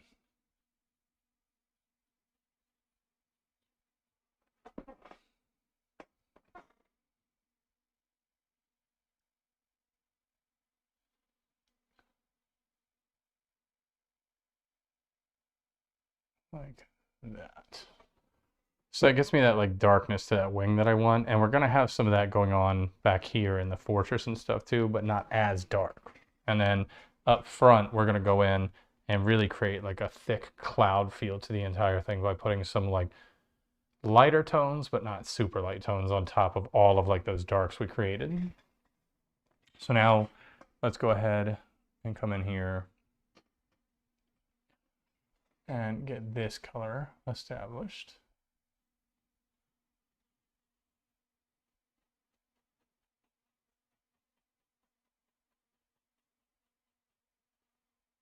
All right, so we got that. And then we'll do this color through here.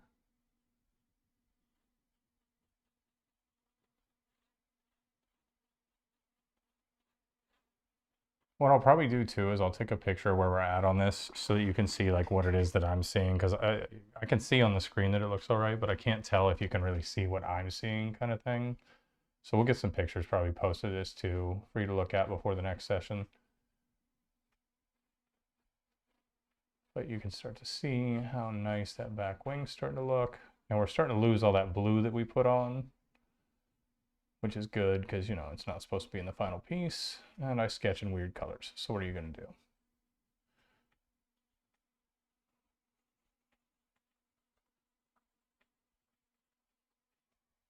And then I want to do that little claw that would be coming off of here, because this would be like an actual hand. So this is where the claw would come from. And then you'd have like a long one here.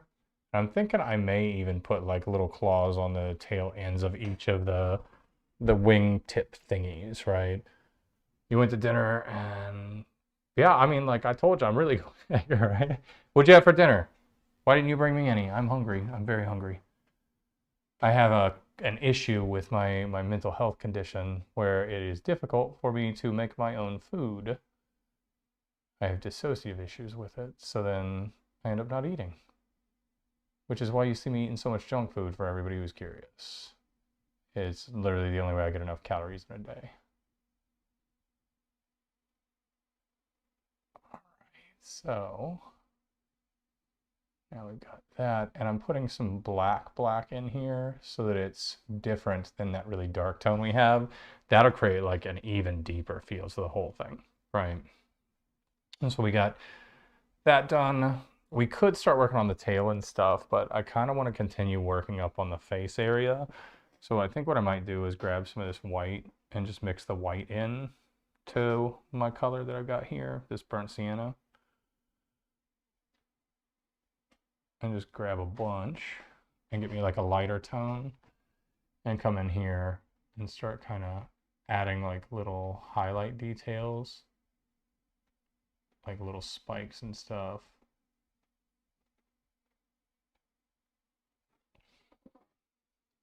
Let me get some more of this.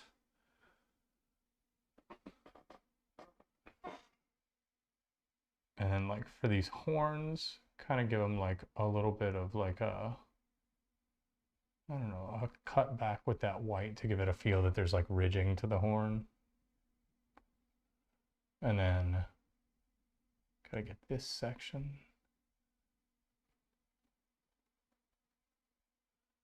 And then that lip.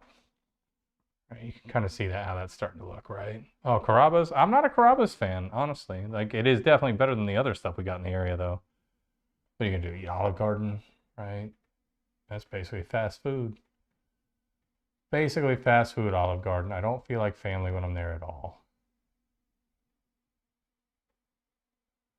All right, and then we'll do like a subtle little backlight on that particular like horn to kind of set it out from everything. And then we got like the highlights on these little guys on the sides of his face here. And then like I don't know, do a little like almost like a dot pattern on there so that you get this feel of like the, what do you call them, the scales around the mouth, you know? And then kind of put a little detail into the skin there.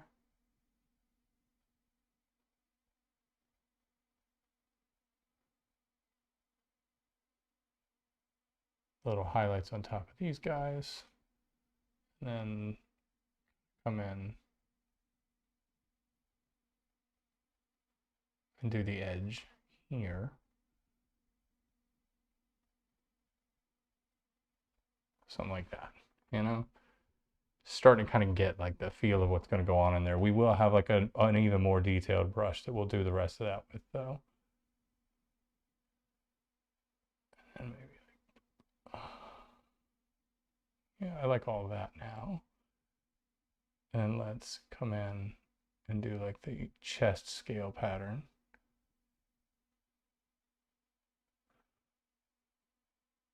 And then the arm.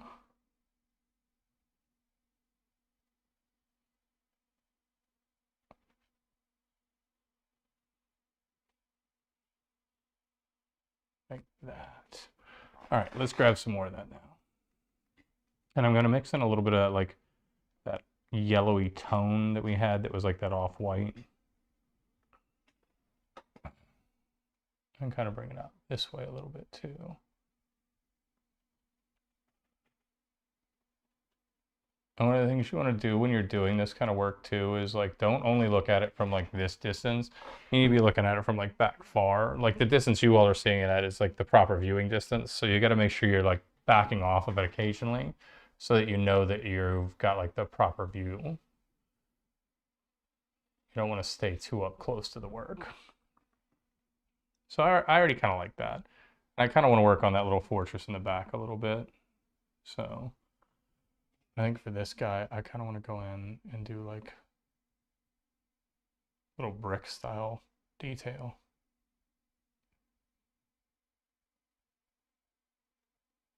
And what I'll do is I'll do this in like a white, but then we'll glaze over top of all of this at the end so that it's actually like starts dark on one side and goes light to the other kind of deal and gives it like that perspective feel. So right now, all we're really trying to do is establish the feel of the bricks and keep them relatively subtle. Or the stones, I mean.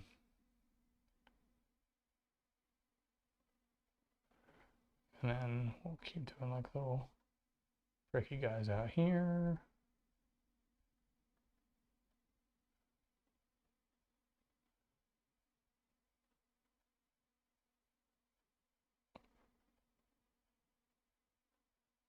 And again, you want them subtle. You don't want this to be too crazy. If the effect is too much, it's going to be hard for us to glaze over later and make it kind of look like it's in the background, or it'll look too foreground from how distinct it is. You don't want too much contrast on it, you know? So now for that background area there, let's grab some of this little burnt sienna tone.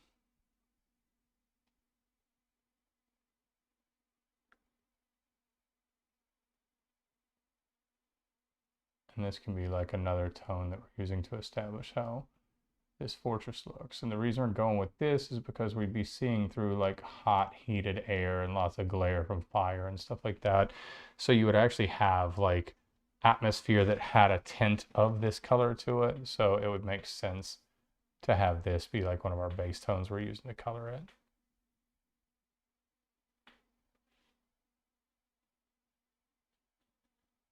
And then you can kind of do like another one in the background like this. And even when we dry brush in here like this, they're going to be super subtle in that background.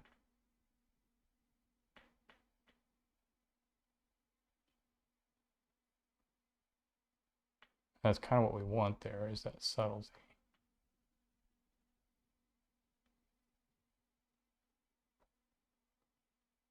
Because these are going to be really far in the background, you know? And if they're that far in the background, you don't want them to be too severe, too harsh. And now I'm just kind of going over that white now that it's had a moment to dry. So it only smears like a little bit. And that'll help me to kind of get that feel for that fortress in the background that's kind of burning, you know? We've got like this area down here that we can do a little bit of it too.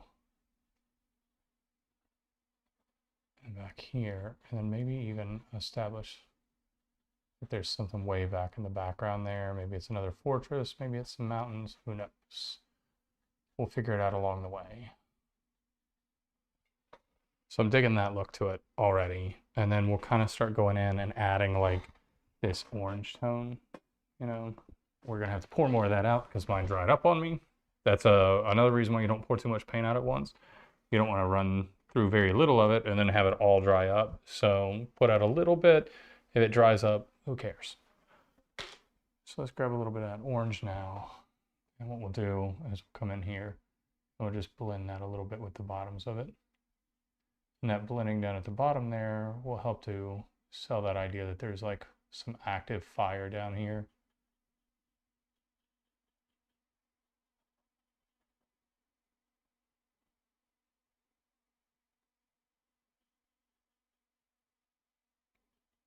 You can see how that already starts to make that feel like it's actually actively being lit by a fire that's over there. And it's very far in the background. So it doesn't feel like it's something where you'd have a ton of detail and stuff. So we're going to keep it subtle.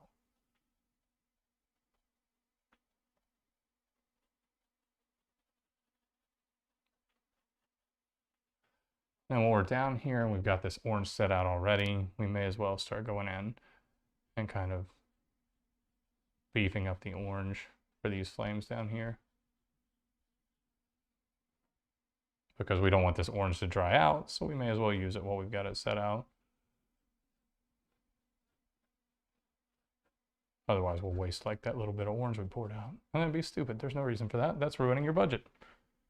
Now, the whole purpose of this is for you not to have to worry about that budget. All right, so we got that, and then we're going to continue over with this orange because I've still got a little bit of it left. And we'll kind of come in here and hit this stuff too.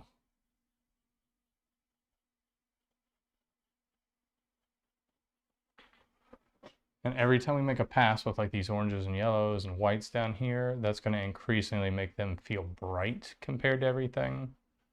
That's the advantage of layering, is we can slowly arrive where we want to be. We don't have to like jump there all at once.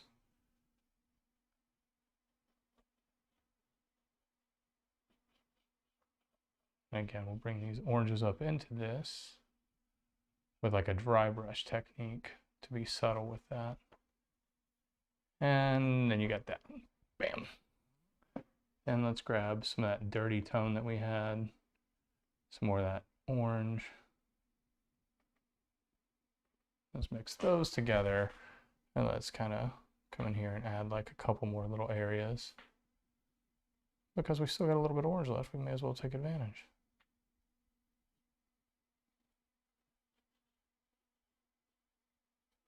You can already see how nice that flame's starting to look.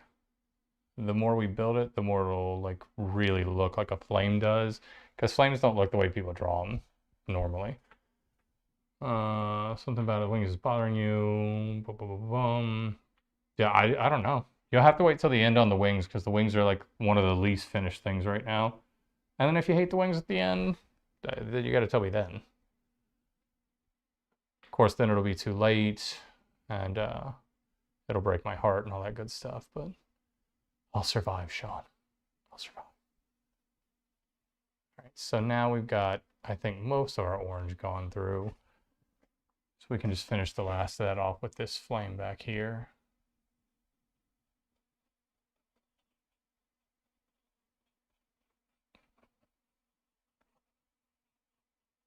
Alrighty, so now we got that in there. And all of our orange used up so that we're not wasting our money on that. And then I'd like to go ahead and again layer more in here. So we're constantly bringing everything into like the right color space together. So we'll dry brush the rest of that orange off of this brush. And then we're going to rinse this brush off and we're going to use it for other stuff now.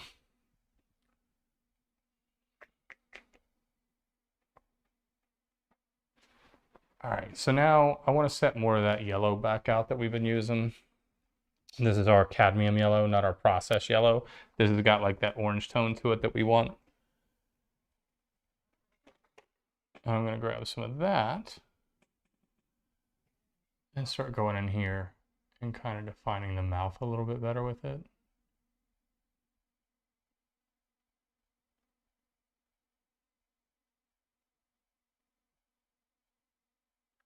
We'll thank ourselves at the end for putting this little bit of extra work in right now.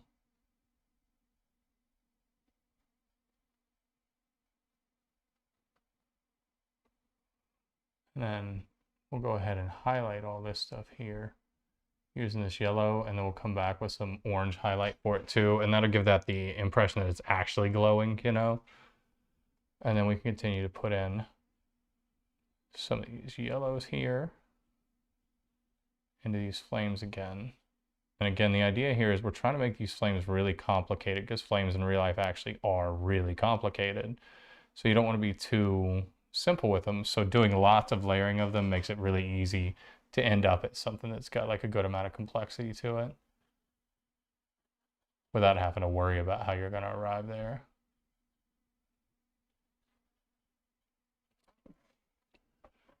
And again, every time that you pass with these yellows, every time you pass with these oranges, you're going to make it so that this is a brighter feel to it. So building that up nice and slow lets you control how bright everything's going to be.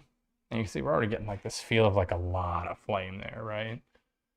So then I'm thinking the next thing that I want to do is start kind of coming back here and doing that section with this yellow and kind of cruising into the bottom of it with it to blend that out into like that whitish tone that we've got in there. So let's continue to kind of layer that stuff in.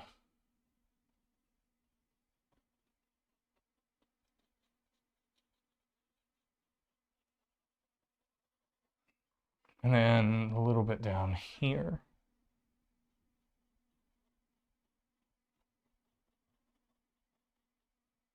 And in this flame here.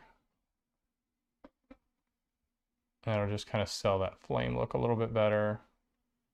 And then eventually they'll get another pass with like the whites in the center too. And we'll do that. And then we'll layer the smoke over top of that pass once it's dry, kind of deal. So now let's go in and define the back of the mouth here a little bit better. And the very center of the eyes. Like that. And then give it like a very subtle little bit of white along the top of like all the scales on the lip here. So that, again, it feels like you got light coming out of the mouth. And let's do the tops of these guys again, because we kind of lost them a little bit, I think. And the top of this.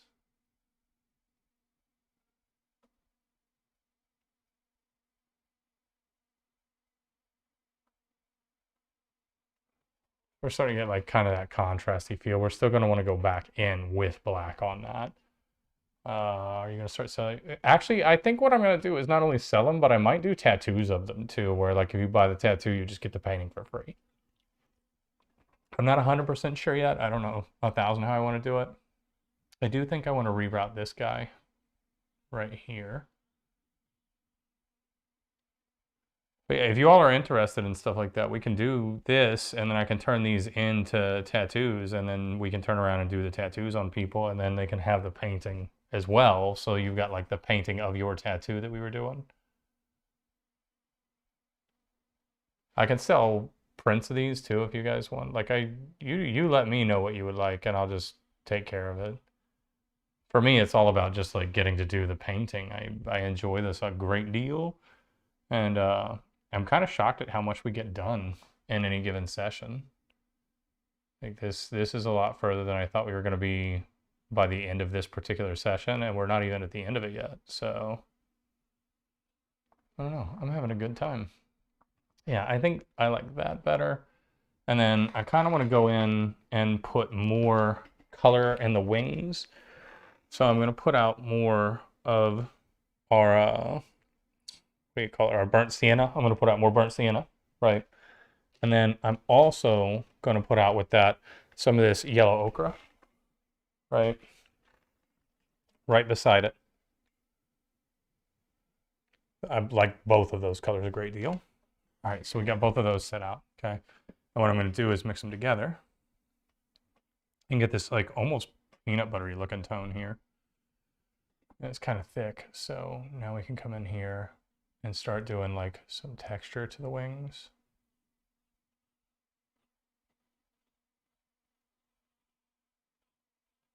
What we want to do is kind of give it this feel of like cells that the wings have, because that'll give the illusion as we're layering it that you have almost like veins that go between everything to supply the blood to all of it. Which, I mean, it's a dragon, I get that it's fictional, but like they feel like they would have blood, right? All right, and let's continue doing this, and this will be like essentially like our light tone for the wing. And then we'll go in and we'll do like a darker tone with like an almost maroony feel to it as like the shade tone on these.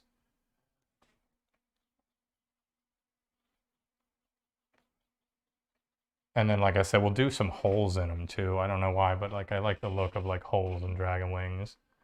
I think you did with the dog with the flowers on his head where you had the whole presses. I actually just did that for another client of mine. It was like he came to me for this big tattoo and like he really trusted me on it, which is awesome. And I just picked the frame up for it today and I've got the file ready for it. But I'm going to be doing like his whole tattoo that I worked up. We're going to have that framed up and get that to him. And that way, like, you know, he's got something cool to take home as well as the tattoo. But if you all are interested in that too, that's actually something that like we sell, right?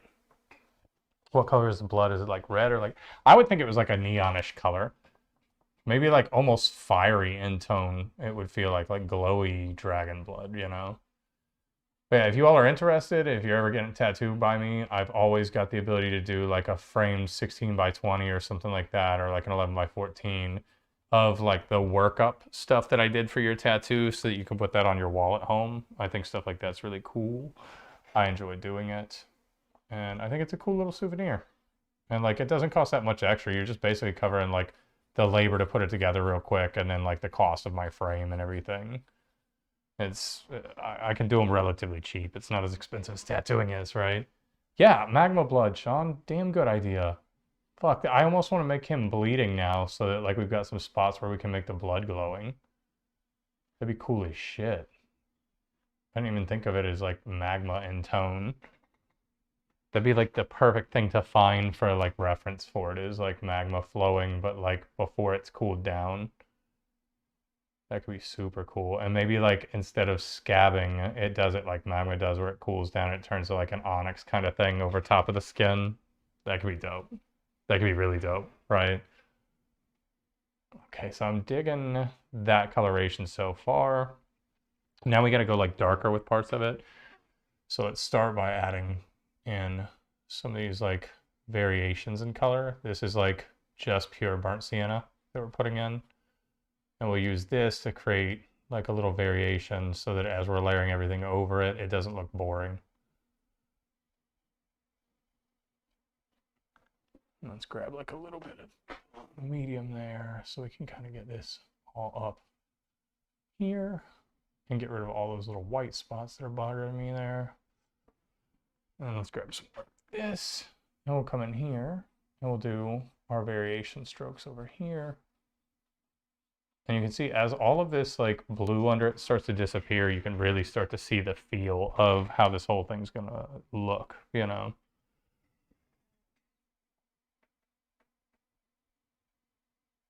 All right, so then we got that. And we'll do like the strokes down here to create that variation. And that'll get us the base that we need for the wings for next time when we start layering like their darks into them. But we definitely want to not be layering it over blues and whites. We want to be layering it over these like warm tones so that it really feels like the scales on the wings, you know? Or not the scales, the leather on the wings. So then we'll go here. And again, we'll make variations here. You don't want this all to be the same. and we come back onto this next time is when we'll put like all the darks in the wings and stuff and maybe create like the veining and things. If we end up at a point where next time we're not satisfied with like the level of detail, it's not like we couldn't do a third session on this thing. But so that's almost there on wing coloration. And then when we do the darks in these, we're actually probably going to use like a purple or like a blue undertone to them to create like a feeling of additional depth by making it so that it's harder for your brain to kind of pick up the color in it, which makes it feel darker to you, you know. And then we can come in here. That's too much black. Kind of start darkening the underside of this part while we're here and it's still wet. And that way we can kind of smooth it out into the rest of the stuff a little bit while we're here.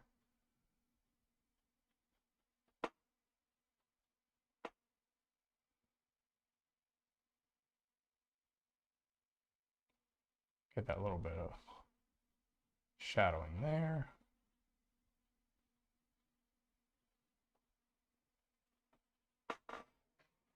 And then probably a little shadowing through there and here. Right.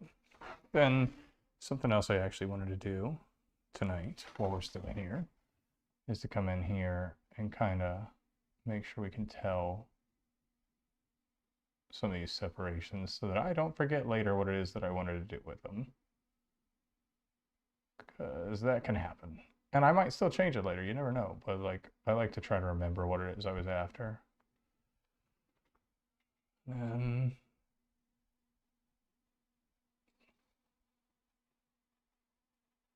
get rid of a little bit more of that blue while we're here, you know. I'm just, again, doing like kind of a scrubby pattern to create like this illusion of smoke.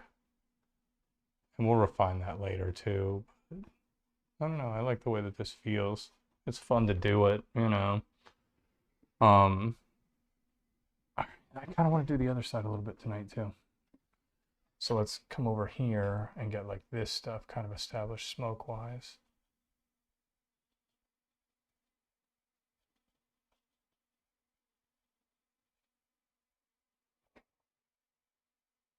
And then we got to edge out that wing there a little bit.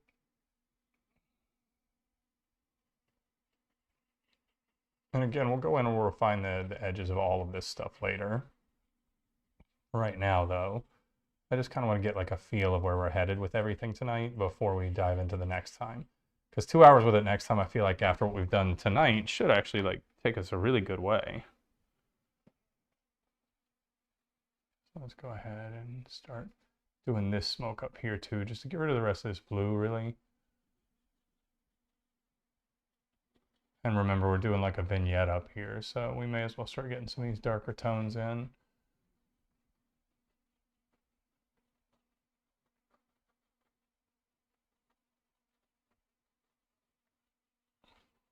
And then like a little through here. Let's go ahead and get some more of that dark in there. All through here. And again, we'll layer some more darks over top of this because it'll be dry next time we work on it, so it's even easier to glaze stuff on top of it. But you got kind of the feel of that there, right? And then let's kind of come in here and create some of the darks to this. So that this really feels like there's like a smoky background back there. And then kind of the same thing here.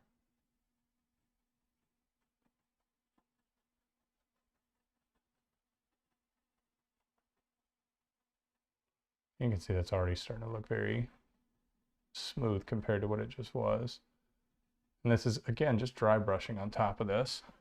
And then we'll grab some more of this. And again, I'm going to dry brush this stuff in, but I'm going to like load the hell out of my brush this time, right?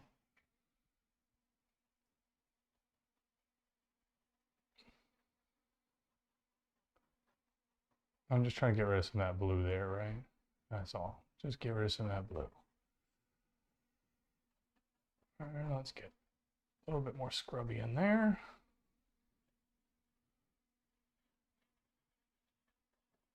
And then start doing some of these grays down into our original white smoke that we had down here. So it feels less like it's bright and more like it's like being lit kind of thing. It doesn't have its own, you know, light coming off of it. It's not a light source.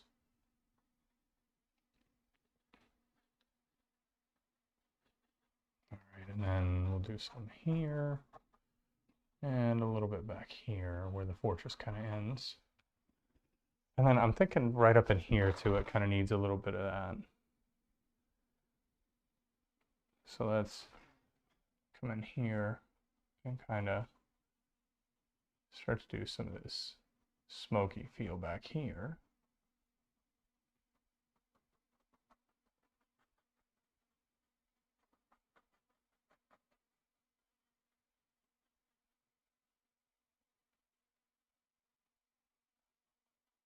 Like that. A little smoke back here. So we'll kind of layer over top of these guys a little bit so they feel like there's smoke in front of them.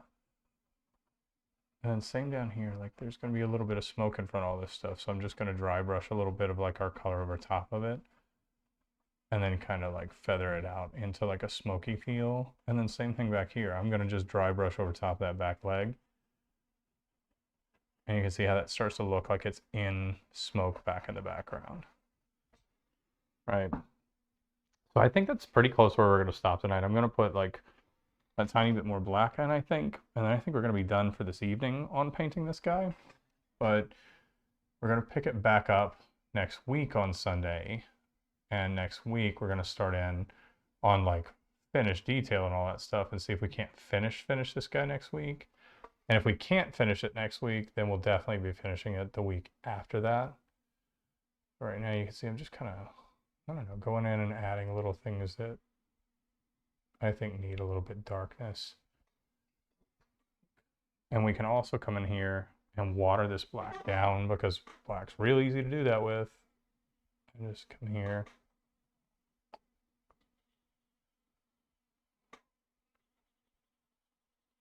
And scrub it down into it like that.